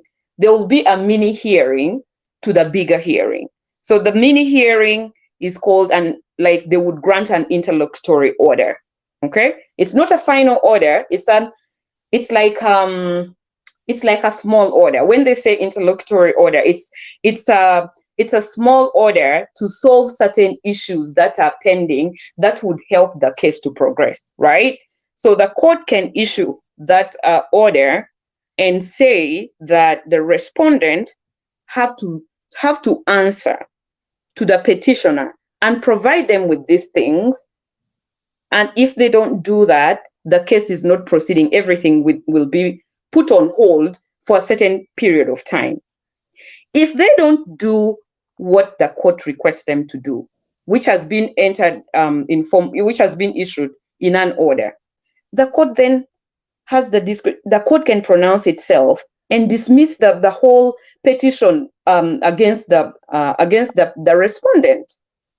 And so when the matter is dismissed or is unfavorable to you, that is when you will be ordered to pay all the costs that the petitioner or the Labour Party incurred from filing their documents from the word go to the point where they are at the moment. And if you don't, they will also order what they call prejudgment interest and post-judgment interest until all that money is paid to the petitioner. They have the right to cancel. They can pronounce themselves and pass judgment in favor of Labour Party and order fresh elections. They can do that. And every lawyer, opposing lawyer, would be in fear of the court doing that. Right now, the other APC would be in fear. If this was a competent court and they were not flawed at all, they would be in fear of, first of all, they breached all the Inec laws, they breached the election laws. Why would they be in fear of producing these documents? The court can then make an inference. You may not even produce it, but if you refuse to produce it, the court will then make an inference, meaning they can come to a conclusion that you're hiding something and that something is not favorable to you. Then they will make a decision against you. So to follow up on this, and this is my last question. So question and comment. So I know that this particular issue has been debated over the past month on national TV, on the internet, where they were talking about the fact that Inec decided to go against their own regulations. In a sane society, we wouldn't even be talking about this because the law is the law. Your guideline is what we're following. That should be enough ground to just say, INEC, organize another election, But they even the Congress, the Senate that even passed the law, they are arguing about this. That transmit, transfer. They are arguing about the fact that it's not what it was. That this is not what we meant. So they are looking for reasons to say that we were hacked, we had cyber attacks that day. That's why we refused to. So they already cooked up a reason. But all those reasons are not sufficient in the minds of the common people to believe that truthfully, yes, you had an attack, that's why you didn't transfer it. But at the same time, like I said earlier, with all this being said and done, there is a game plan for APC. The game plan is, for example, we saw that Tinubu traveled out of the country. He couldn't be served. And Shetima, they couldn't serve him too. So they had to go to court to get an order to say, okay, yes, you can serve APC, you can serve him through APC. So there's a delay tactics here. May 29 is 2 months away. And the goal is to, as much as they can delay this thing so that it gets to the point where May 29 gets here, the case is still not solved. Then what do we do? And that's their plan. So we know, and I know we're talking about Nigeria, we know what they do to judiciary. We know there's a precedence. We don't even have to hide it. We know what they do. They corrupt them in such a way that whoever can, and I'm looking at Osun State. We just came out, the appeal court just decided to overturn the judiciary. So the tribunal said, the governor that won the election, tribunal said, no, he didn't win the election. They want to give it to the incumbent guy, the guy that was there before. The guy that won the election went to appeal court. Appeal court said, yes, you are the winner. They said that the person, the incumbent, did not produce enough evidence to show that there was overvoting. So this is the kind of stuff that I'm looking at like, okay, can this appeal court also follow the same precedent and say, you did not, LP, you're not able to produce enough evidence to show? Because if you look at it, we're not fighting one state. We're not fighting two. We are going massively around the country. We are looking at thousands of polling units. So in order to go polling units by polling units to checkmate all the votes one by one, it's going to take more than 6 months. So in terms of being able to prove this case within a shortest period of time, I think is really, really a daunting task. That's what I would say. Go ahead. Okay, that wasn't a question, was it? I'm like, wait, He made a whole submission. He made a whole submission. Okay, can you say something to that? You made so many points, so I don't even know where to start from. But what? Yeah, say something, Omoye. I just wanted to quickly say, while we were talking, Mr. J, you were like, the time frame, you think it's too short, right? That's what you're saying. If I got that Yes. correct. You think Yes. that the time frame is too short. But well, guess what though? It doesn't even, it's the facts are so glaring. They're really in a sane society with sane judges. And I believe in the legal system. Psych, but I gotta say that. I believe in the Nigerian legal system. Okay, guys, don't put down the legal system in Nigeria because we have judges who want the good of the country. How dare you? I've heard all of you talk about the justices in Nigeria in such, with such anger and venom. You know what? I take exception to that, guys. Like, but I take exception to that. Why would you talk about the judges like that? Do you know how long it took them to get there? Okay, that's an aside. Now, coming back to what I wanted to say, I don't see it as taking too much time because the facts are clear. There is really nothing. This case, I know that for lawyers they have a different way of looking at it and all of that, but the evidence is so overwhelming. It's so overwhelming that I don't see the case taking so much time. It's not something that should drag on and on. There's no reason for it at all. This is my take. Eunice, over to you. You will be Can I say very something before Miss Eunice? Yeah, go. Can I say one thing before she says? So Go. you're saying that you're saying something about the timing. We know, okay, we shouldn't be naive about this. We know what APC wants. We know their plan. Now we know that historically, what they have done with the judicial system. Okay, let's just put that on the side. The evidences we're talking about, being able to present them in court, we don't have those evidences right now. I know Ms. Eunice talked about this earlier, about the fact that, okay, they can pass another judgment. Now, that's exactly what they've done in the past. They went to the appeal court to actually tell them because INEC said they wanted to what do you call it? They wanted to do something with the BVAS. So they granted them, and they also granted and said, okay, you know what,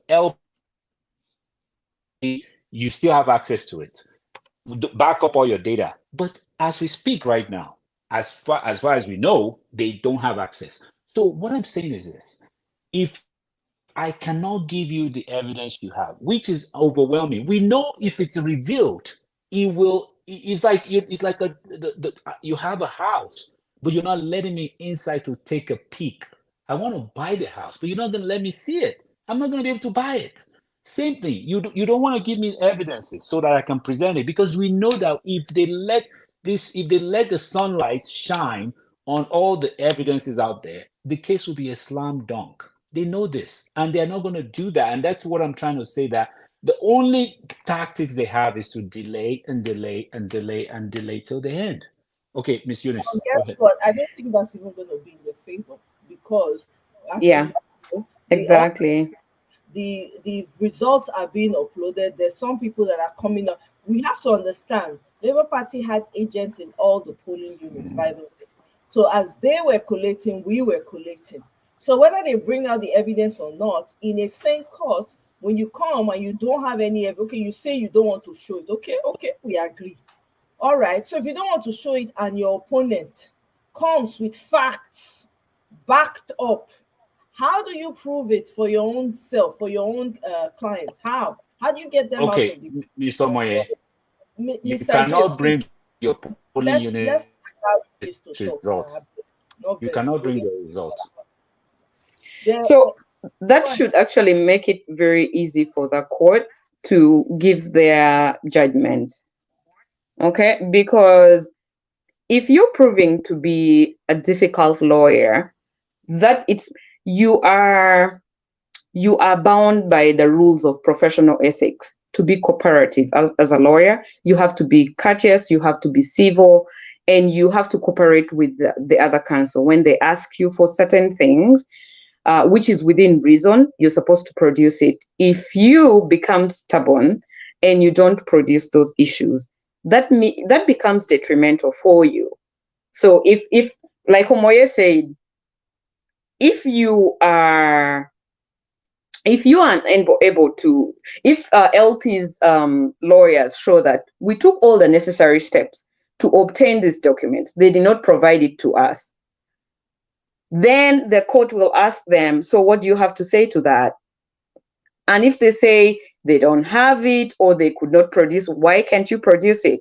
Then it's upon you, because the court will make an inference. Like I said, the court will make an inference that you are actually, first of all, you have pronounced results, but based on what evidence?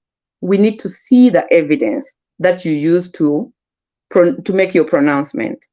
So if you have those results, then provide it to the other party. Why are you hiding it? That should make it very brief and very short for the court to actually pass a judgment. However, the court has an option to give you a time extension to produce all those documents, of which you will have to stick to the deadline to produce those documents to the other party. If you don't, then it's still detrimental for you. Judgment would be entered against them. All these delaying tactics to serve. As a lawyer, you do your service, whether you're supposed to serve by personal service or alternative service. If you cannot find the party to be served, in which the document is supposed to be served personally or by alternative service, then you have to go before the court and bring a motion and say you have attempted service. How do you show that you've attempted service? Maybe you used a process server to go and serve on the respondent personally. At their address, they did not find them. They went to their offices, they did not find them. They did everything they had to do, the steps to effect service. They could not find you. If they cannot find you and all the necessary steps have been shown that it was followed, but they couldn't serve you because you're not available, then the court will give them an order to serve you by substituted service. And substituted service can be where they will put an advert in the newspaper. It must be a newspaper that is widely read, where the respondent lives, blah, blah, blah, and all of that. Now you can see that they didn't go to that extreme, because the respondent is a prominent person, he's known, so the court must have then issued an order that you can effect service in this manner, and that's what they had to do. So it's just about following the rules of civil procedure, or the rules of election in this instance. Thank you very much, Eunice, man. You're welcome. You should come back every time.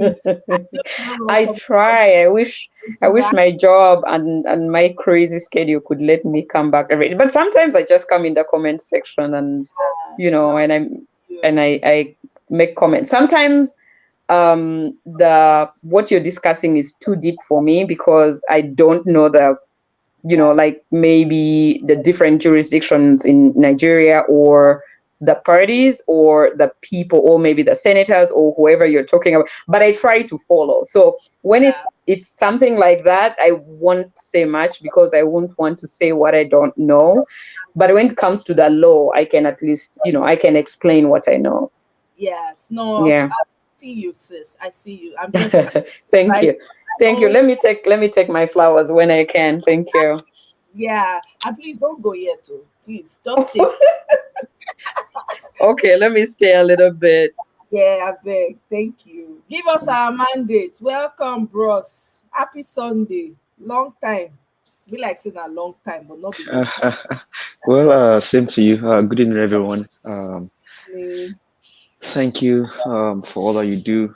And so excited to see that we have an attorney here that can actually maybe talk on this. But I mean, so what Madam Rita was saying earlier about for them not being, maybe they may not want to broadcast the whole thing live. Is that not a way to like preempt the judiciary? And should we be even doing that right now? And is that even necessary at this point to preempt that they may not want to do it?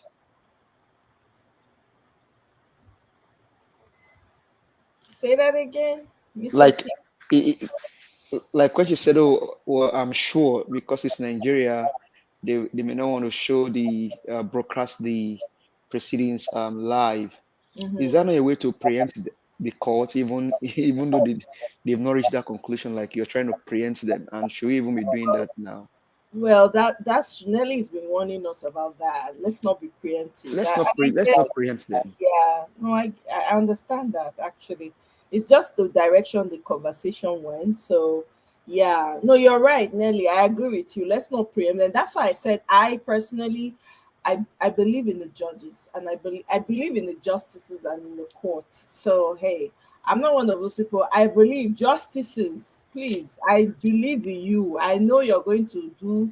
You guys are there for a reason, and we believe. I believe in you, and I believe in what you guys are going to do. I know that the truth will stand.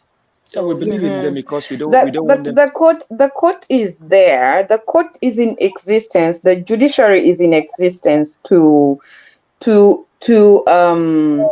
provide justice. It's where you go to seek legal redress. You are an aggrieved party and you feel you were prejudiced over a matter, you go to court. And the court is where the process, where you should trust the process.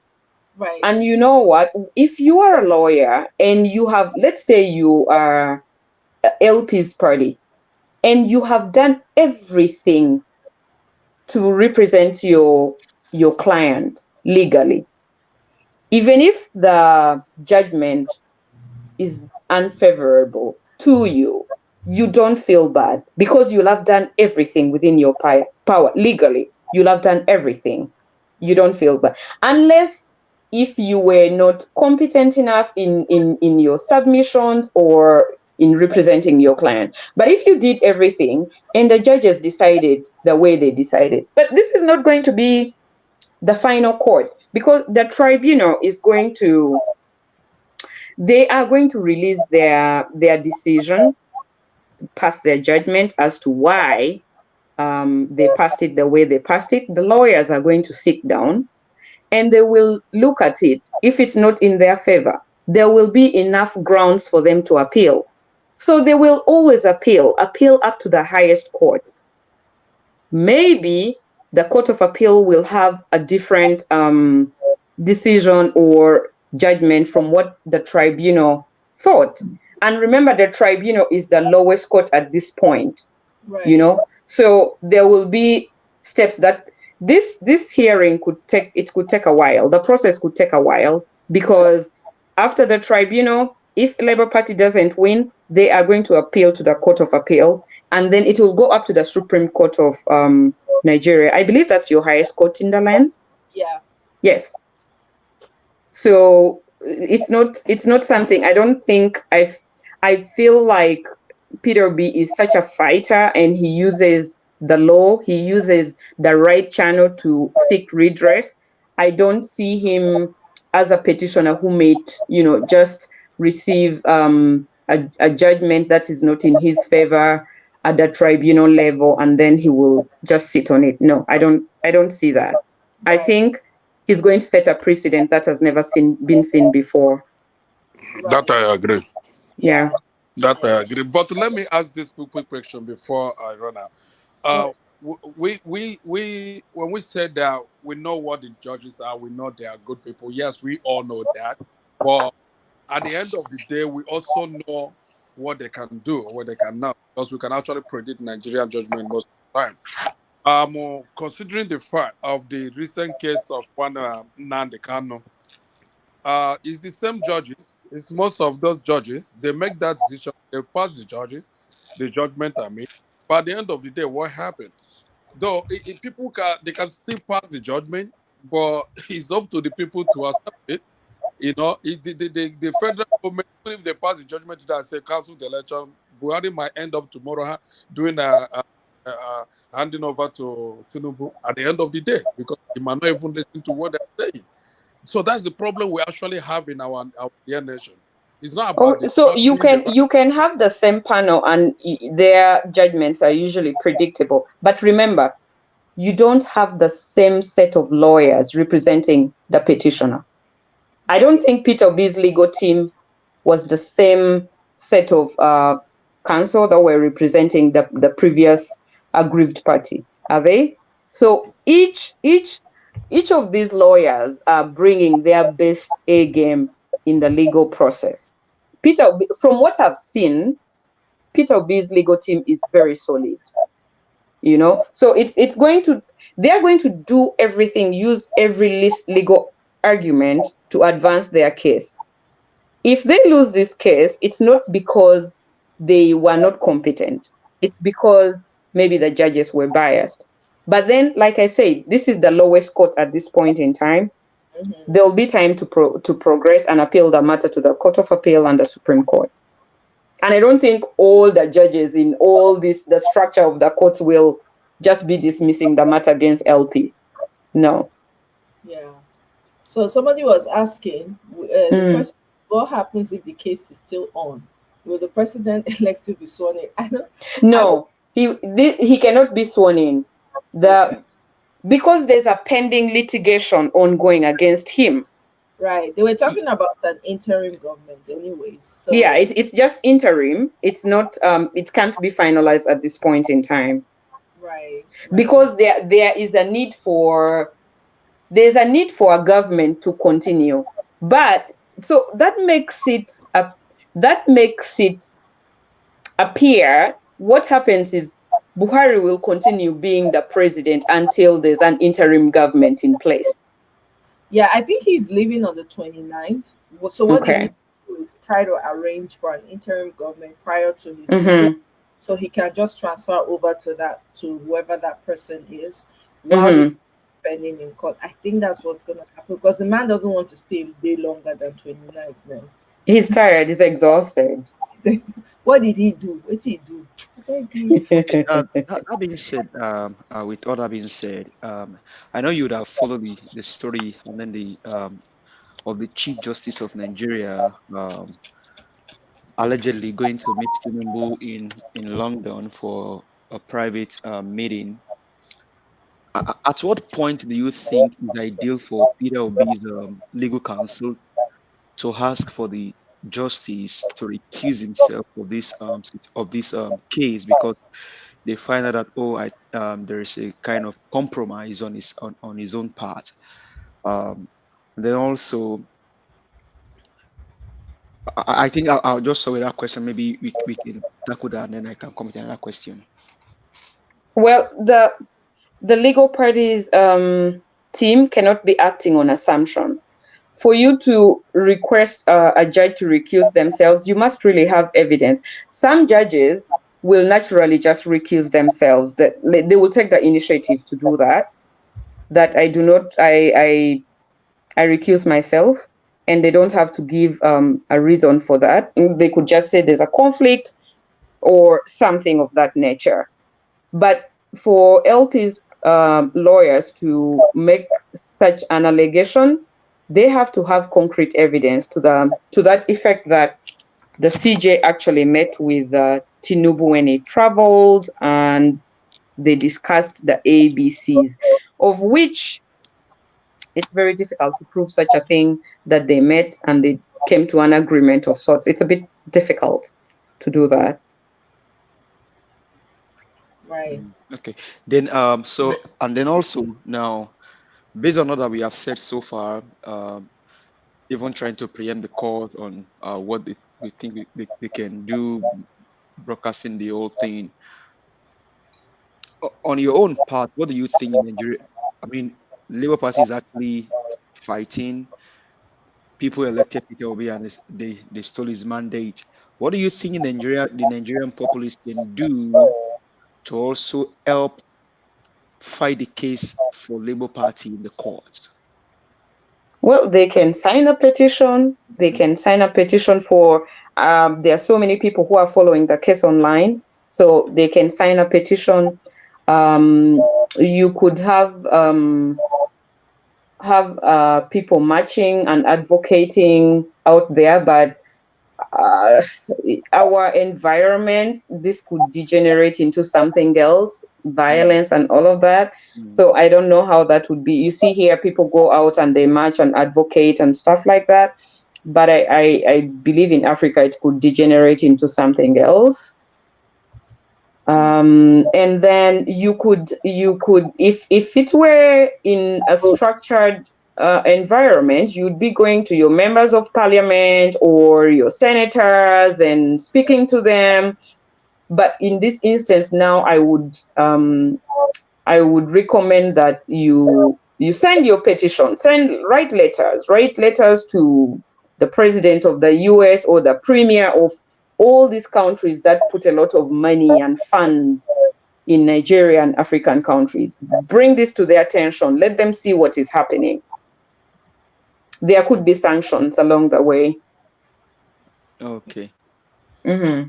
Then based on somebody's comment on the comment section, that what that we are discussing now, the other camp, Tunumbu's camp, may be watching this. So do you think it's ideal for us to be discussing this case based on Peter Obi's petition that was submitted? Do you think it's even ideal for us to be discussing this on a public space?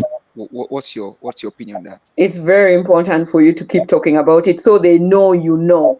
Exactly. They should know you know. If they're planning ABC, they should know you know what they're planning. You should keep this alive and let them know. Like right now, the lawyers on the judges on the bench are going to be very cautious. Yes. Because they know the nation is watching them. Exactly. There's so many people online who are talking about this thing, who are feeling very aggrieved. So they are also sitting on some pins and needles. Even if they decide that, we are not going to give judgment for so and so, but they are feeling the heat. So they would want to be impartial. So invariably, I think so what I was thinking this earlier, is a matter of public interest. Yes. And so what came to mind earlier was, this whole thing happened. Maybe it's a way of even God trying to educate us Nigerians before Peter Obi get into power. Absolutely. That we ourselves, we are enlightened about processes. Because this whole thing, like the first guy said, a lawyer see a process, why the citizens just see their civil rights being civic duty. Out. Yeah. So, and the lawyer is trying to follow through with the process with logical conclusion that, and I think that was smart of Peter Obi to have said, I am not against the person that was elected. Yes. I am only against the process. I think that's a smart move. That guy is a very brilliant guy, very smart guy. Yes. I'll rest my case and then somebody else can chime in. No, Mr. T. Yeah, we all have to continue showing Peter B, the Labour Party, that we are out here, we support him, we are not giving up, we want justice, we want democracy. So everybody is on their toes knowing, even the lawyers, they know they have overwhelming support out there. It motivates them, Exactly. Yeah. Exactly. So if you go quiet, then it becomes, because now I hear some representatives right now, they're saying, okay, this happened in the 1960s, 70s, 80s, and then after elections, we shook hands and we said, we resolved the matter, let's just move on. But this is a different ballgame altogether. This is a different story.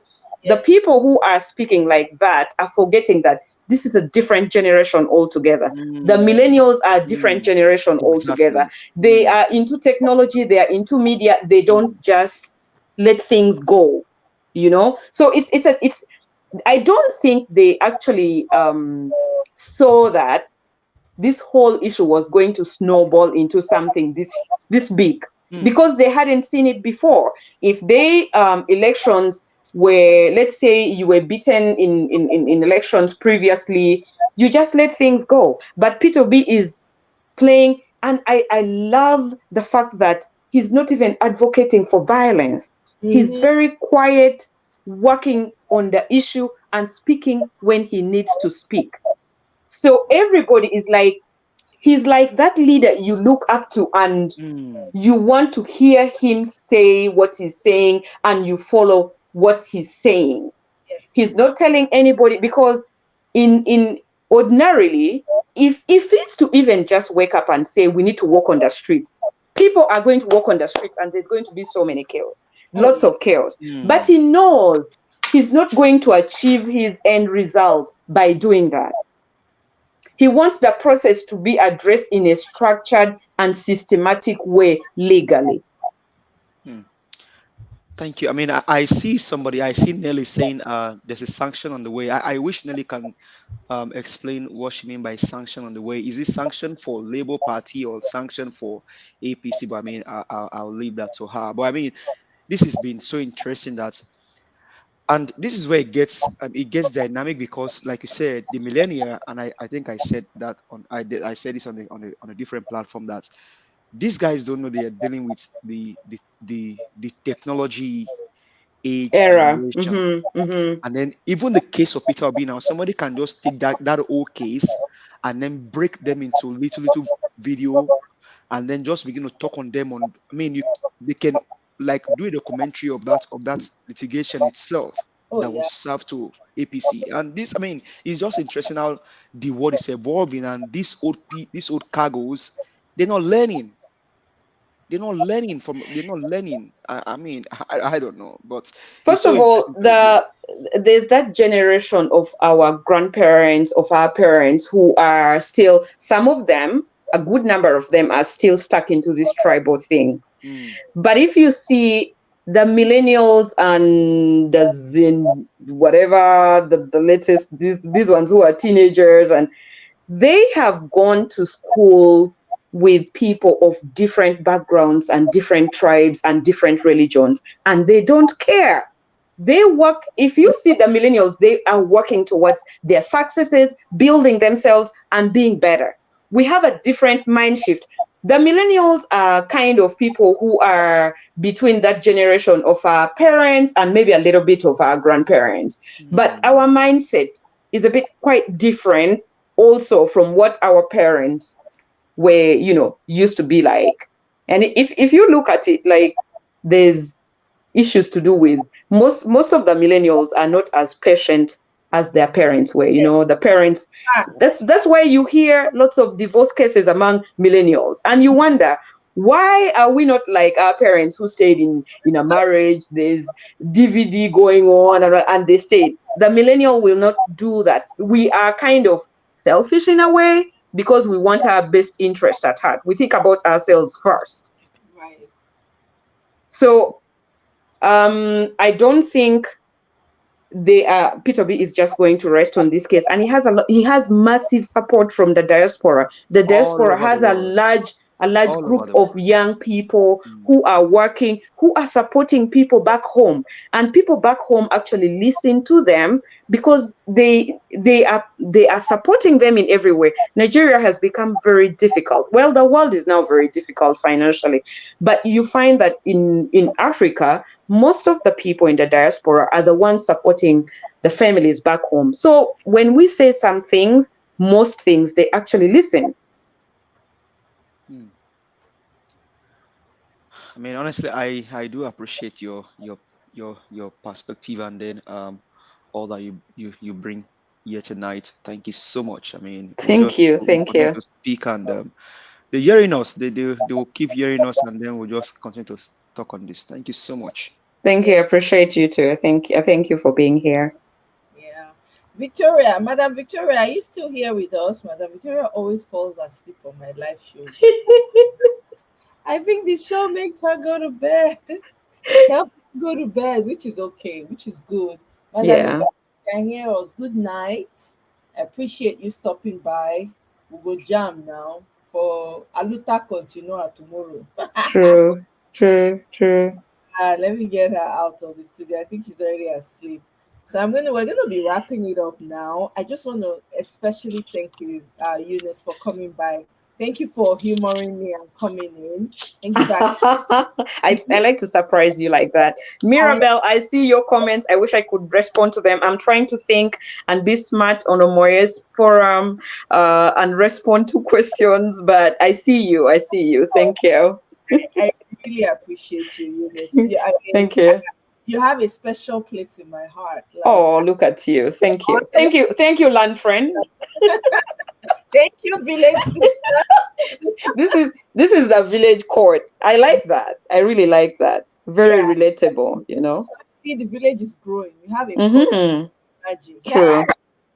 People, village is growing. But sorry, before you go finally, do you think what do you think the do you think the APC will have any way to respond to? Because like we said, Peter Obi is a man that very so they brought in the drug case, certificate forgery. He wasn't qualified to run for the election because of so many things. That's Tinubu now. And then plus the fact that the election was rigged and all of that, inciting violence. He said power is not served a la carte. And I think I listened to somebody on Arise TV, one old man from my village, sorry to use that word, saying that Tinubu has been using that word for more than 24 years. And so all of a sudden now in 2023, it's now inciting violence. But and that's why we talk about the millennials. Tinubu said that word in London. It was on the it was recorded. And everything that happened during the election incited violence, because you can see the 25 people, maybe 25 thereabouts, died on the gubernatorial election, and I think about 11 during the presidential election, because somebody said, grab it, snatch it, grab it, run with it. Power is not served a la carte. So do you think they have a place to even digest this whole Peter Obi's petition? Well, I don't want to assume whether they do or they don't. I cannot speak to that. Well, that's true. But I cannot really speak to that authoritatively. Yeah. But I can tell you they can feel the heat. And I feel like APC or the respondent did not see the LP's team coming up with an argument from the point of bringing the drug issue in. But as a lawyer, when I look at that, I'm looking at this team putting his credibility to test. His credibility is being brought in issue for a reason, that he's untrustworthy. He has influenced this election.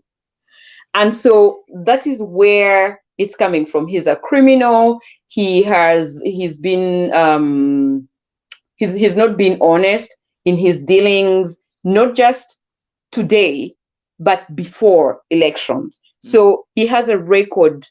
He's a tainted person. He has a record of being somebody who is, you can't deal with him. He's a risk to deal with. He's not competent to rule a country. He cannot be a president of a country because of his prior dealings. Okay, so there is a legal ground as to why they are putting his character into question. Yeah. So they are coming from that far and coming up to how the elections were held, how he influenced it, how they got it flawed. So they didn't see that one coming, that point, that place, that ground of him being a criminal or dealing in drugs. You know, that is going to be put before the court. This is the character of the person you want to be the leader of a country. What are the qualities of a leader? What are the qualities of a president? Is this what we want for our country? Wow. Great insight. Please always stop by every night to come. Do you know how long Omoye sessions ran? 5-6 hours. I'm cutting it short now. You know what, Mr. T? Eunice always, she's come by like 3 times, 4 times to come and give us analysis. Omoye, I'm sending you my invoice for sure. Yeah, please. I'm not doing work pro bono. I'm sending you an invoice if I'm to come 4 times a week. But I'll try as much as possible because I'm interested in this case. You know, I'm very interested in this case. You don't even have to beg me to come. As long as I have a bit of time, I will be here and I'll come to the studio if it's something that I can speak to, like I said before. Right. No, absolutely. And again, I know you always try to be here. I see you in the comment section, especially when okay, if you have something to talk about that it's legal, you always so that one I know for sure. So Mr. T, welcome to experiencing our very own beautiful, brilliant in the house. That's her. She's our Thank you. Here. So we appreciate I'm humbled. Thank you so much. Absolutely. Yeah, I to be wrapping up. I know they follow now do 6 hours today. Mbano. Make I enter house. I've tried almost 4 hours safe. I don't even know say go long like this. You've done amazing, and you have a large following, who are, because I believe now there are people in Nigeria who are waking up and they are trying to catch up. So yeah, they're gonna catch up on. Yeah, so it's all, I mean, hey, everybody's like me, and for me, I just wish this can be done tomorrow, and so we can all move on with our lives. That's just true.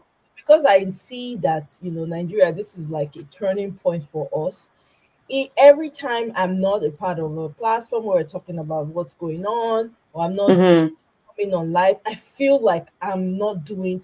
I feel like oh my God, I have lost time if I don't do what this is how important Nigeria is to me. I really want it to work.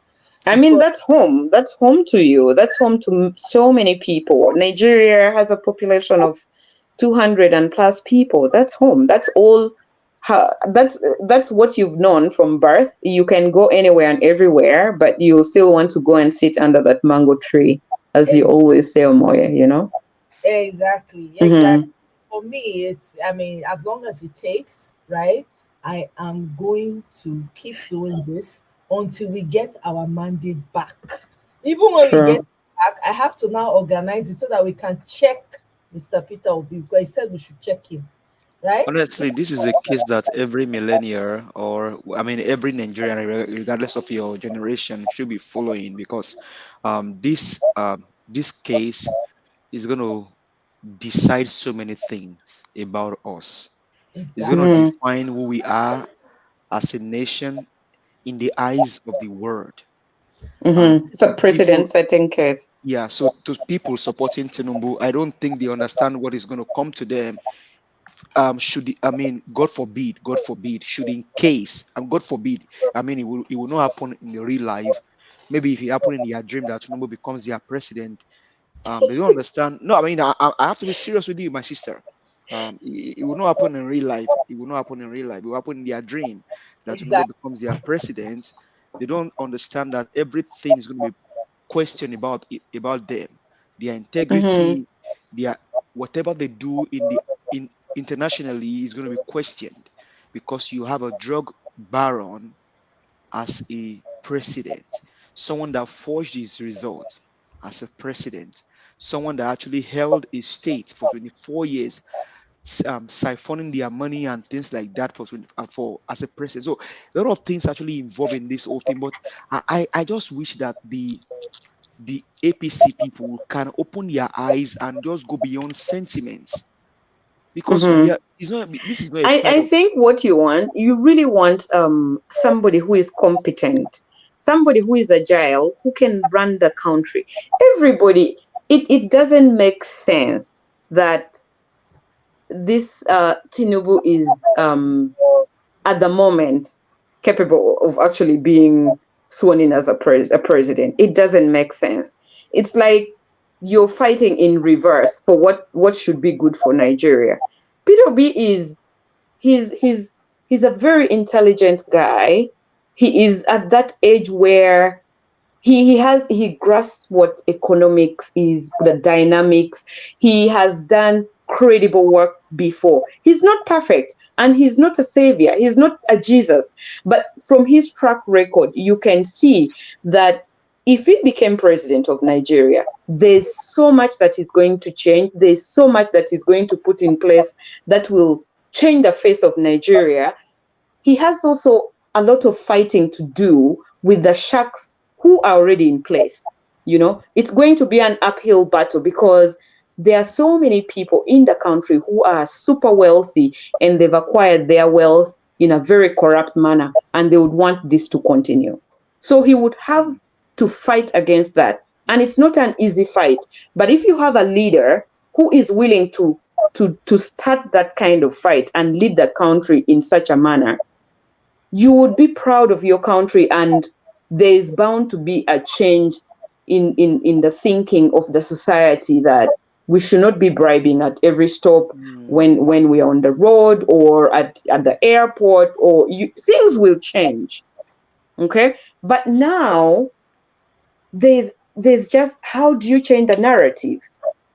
People should stop, the people who are arguing the tribal thing, I think that is just a baseless thing they are using so that, you know, it's just a way to distract people from what is really a big picture and what is important, you know? So people should stop that. Like, where will tribe take you? You want your people to have better electricity, water, and all that. If you're abroad and you are basing your arguments and inciting other people about tribe and all of that, you are enjoying all the facilities in the diaspora. Won't you want your people back home to enjoy some of that? Won't you be proud when you go home and there's electricity 24/7, there's water, there's you have medical facilities and all of that? You know, you would be proud. So I think it's time people actually sat down and said, listen, I'm not going to vote somebody because they are from my tribe. You ask yourself, what can they do for me? What can they do for the country? You know, this tribal thing, people should stop it. I think it's just a very baseless claim that it's not something that I'm disregarding, but some people are using it to advance their, I don't know, whatever they use it to advance their cause to the detriment and the. I mean, it costs people's life.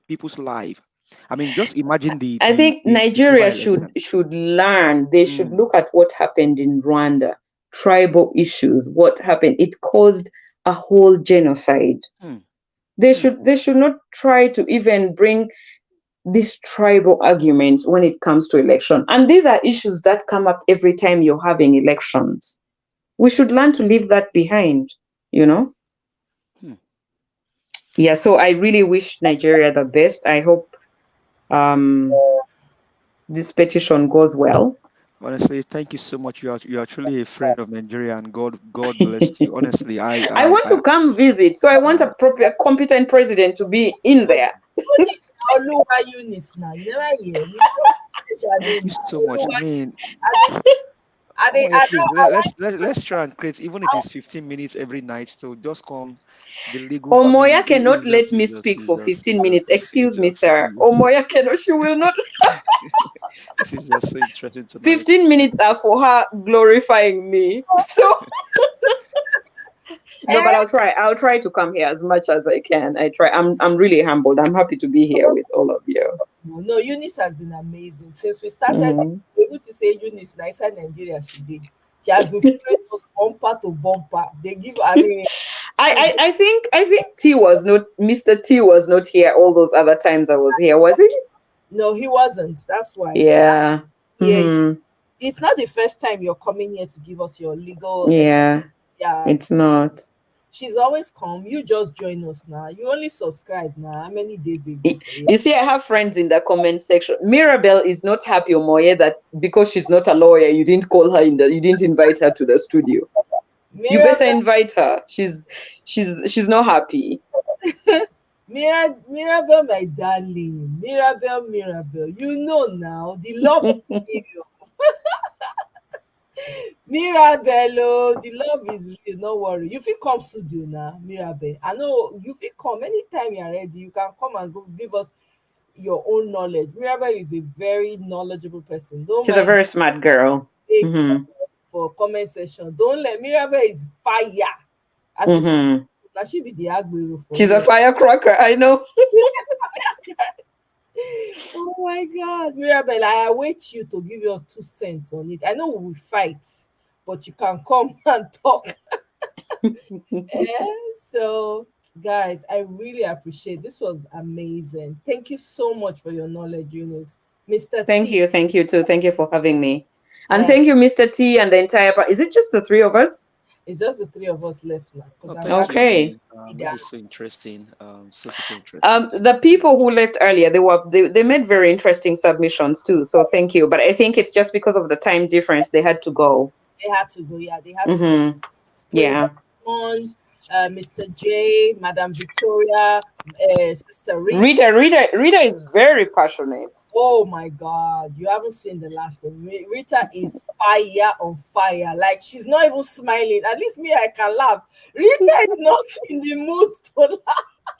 I hear her hyperventilating sometimes because she can hardly talk and make sense of what she wants to say.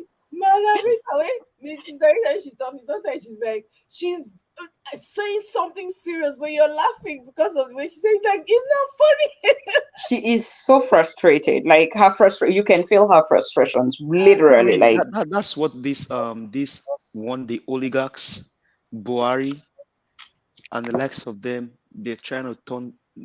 I mean, Rita lives in Canada, and you see, and oh, she's Canadian. I didn't know that. and that's the same thing for each one of us. I mean, I live here. I mean, I live here in the United States, and you can see how passionate people are about their Omoye, nation. by the way, I'm Canadian. I saw you taking me to Britain. No, I don't know why About their country, because that's what these people are trying to do. All of these Yeah. drug barons and the wicked people killing our people back home, poverty everywhere, graduates cannot get jobs, thugs are the one ruling. I was It's shocked just to something. learn that in Nigeria you could sit home as a student for 1 year crazy. because there's a strike going on. Yes. I was shocked. I mean, I experienced that before I left Nigeria. And Nigeria is looked at as the giant of Africa. What is that giant? Is this how you can manifest yourself as the giant? I think you can do better. Anything that's whatever is happening in Nigeria now, if it's positive, it's for the better of the entire continent. Yes. And I think some people are narrowing this thing to just Nigeria. But when something affects Nigeria, the entire continent is affected. Mm-hmm. So it's not something that we can just brush off, you know? Even you know what makes me, I'm going to tell you what makes me very excited about Mr. Peter Obi and why I'm standing with him come what may, right? Mm-hmm. He understands being black. In his comments that he's made when he's traveled and all, his interest is black first. Yeah. He said it in his. It was so impressive that he took time to travel to the whole of North America, to travel to the UK and meet people and attend debates. That's what a presidential material is. Exactly. Germany, he went wherever there were Nigerians. He's that person. If he is the president of Nigeria, you are proud to have him represent your country. He can meet Justin Trudeau and you know he's going to have a discussion with him and he cannot be manipulated. Exactly. Can I tell you guys, the person that actually introduced me to Peter Obi, he was my friend in the Nigerian Navy when this whole thing was going to start, and he told me that, my friend, because I mean, I already wrote up everything about Nigeria. I wrote it off. So he told me, he said, I only need 2 people to be able to get on this ticket.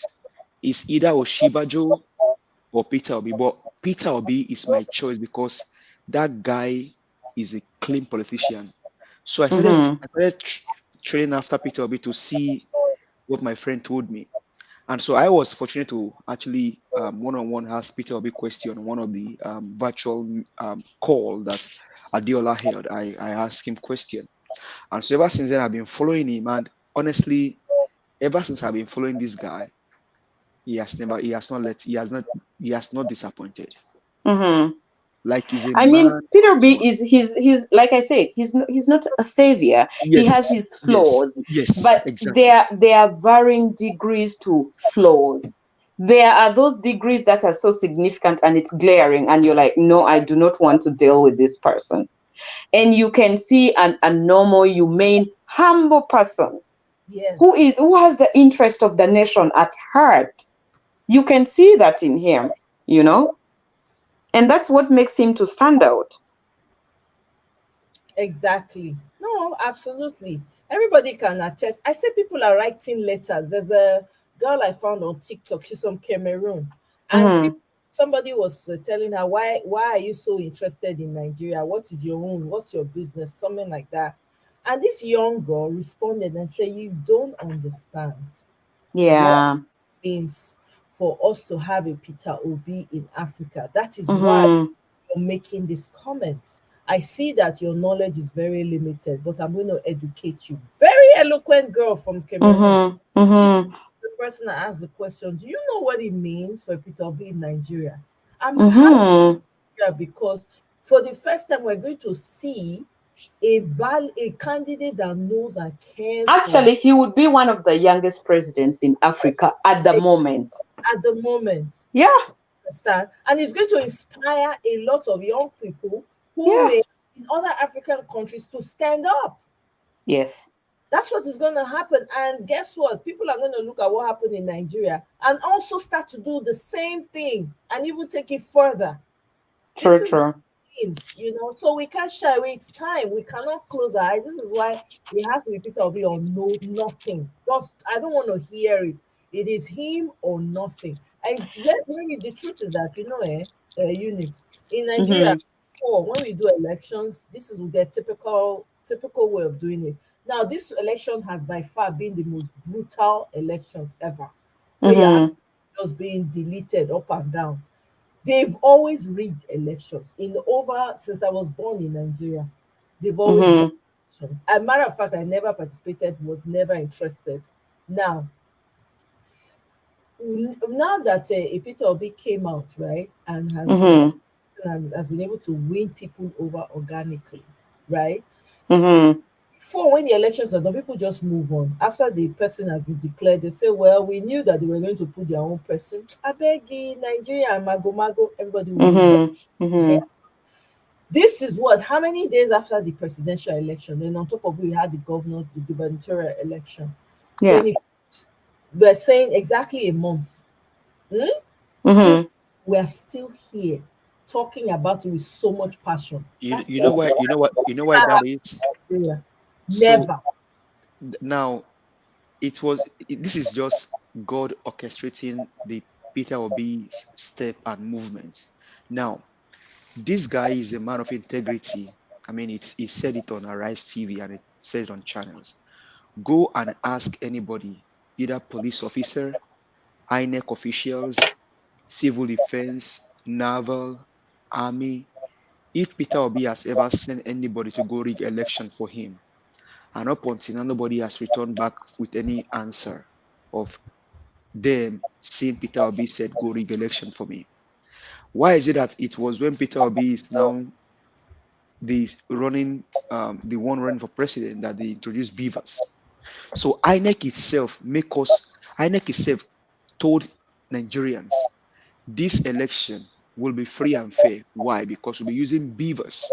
And from your polling units, you'll be uploading results to the IRF, which now makes it better for Peter Obi because he won't have to deal with any irregularities.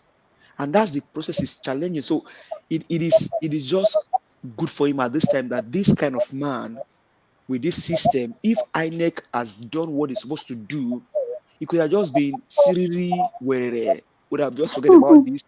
Everybody would have gone to sleep because this man would have been given his mandate and would have forget about this whole thing. Mm-hmm. But you told us you're going to use technology. Now you uploaded House of Rep and Senate. What happened to the presidency? Mm-hmm. The same day, the same election, but only one did not go through. What happened? The same reverse machine. Actually, what is it? INEC could have rectified this error. They could have,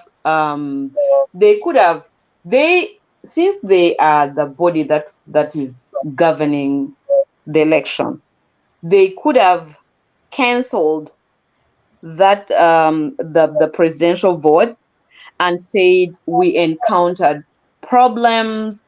We have our laws that are in place that we're going to use. We're going to vote and everything would be registered electronically. It didn't happen. So they could have actually corrected their own error on time and conducted fresh elections. They have the authority to do that. They had the authority to do that, but they chose not to. Yeah, If they had the country's best interest at heart and they were impartial to all the presidential candidates, given the fact that the senators or House of Commons, they had the elections done, it was electronically done, and it was smooth. There was no problem. But when it came to the presidential, if they were impartial, they could have said, okay, we encountered a problem and we want this to be fair and smooth. So we are canceling these elections. We are going to conduct fresh elections. Maybe 1 or 2 weeks from now, we shall be having all our electronic gadgets working perfectly. They could have corrected their errors, but they chose not to. It's not that they could not, but they had a motive. It was not done in good faith. Right. You're very correct about that. All right, my people. Thank you so much, Eunice. So you're welcome. Not God will bless you heavy. Thank you. Knowledge. I really appreciate. I'll reach out to you. Okay. All right. Good night, everyone. Gravitas, Mirabelle. Good night. Thank you. I love you guys. Whatever you've been saying in the comment section, I was reading. I know. Yeah. All right. Good night, Mr. T. Good night, Omoriasis. We shall speak. Bye. Yes. Okay. Bye-bye. Right then. Mr. T. Eshegon. Yeah, bye. Good night, sir. I appreciate you. Thank you for stopping by. Aluta continua tomorrow. Victory is assured. By God's grace. Yes. Bye-bye. Yes. All right then. Bye. All right, guys, we have come to the final stages of this life. Una try. This one, I do 4 hours. Me, when I say I no go take, here I am, staying, you know, So, I beg, make I run, leave una, so that una no go. Christopher, welcome. Oh, like you not quick come, but I see you, Sha. Thank you for stopping by. Yes, so my sister Mirabel, we go change. I know that you are pessimistic right now, but you know what? We are fighting a good fight. It will change, whether they like them or not, because we are tired. Our tired is tired. You understand? So let's wash. Since they want to wash the dirty linen, gravitas exactly. Let's all wash the dirty linen so that the world can see the stink that comes out. You know. So may they not try am, because we must move forward, whether they like am or not. Thank you very much, Kenny. Estelle, thank you. I will see you now again by the grace of God tomorrow. So I want us to have a wonderful and excellent night, restful one. I will see you now again. If you have not yet subscribed, subscribe. Subscribe. Una don't even give me super chat today. Oh, by the way, Tato, thank you for the super chat. You know, but we continue to fight regardless. So I go see you now again. And don't forget to like on your way out and share. We meet again. I love you all.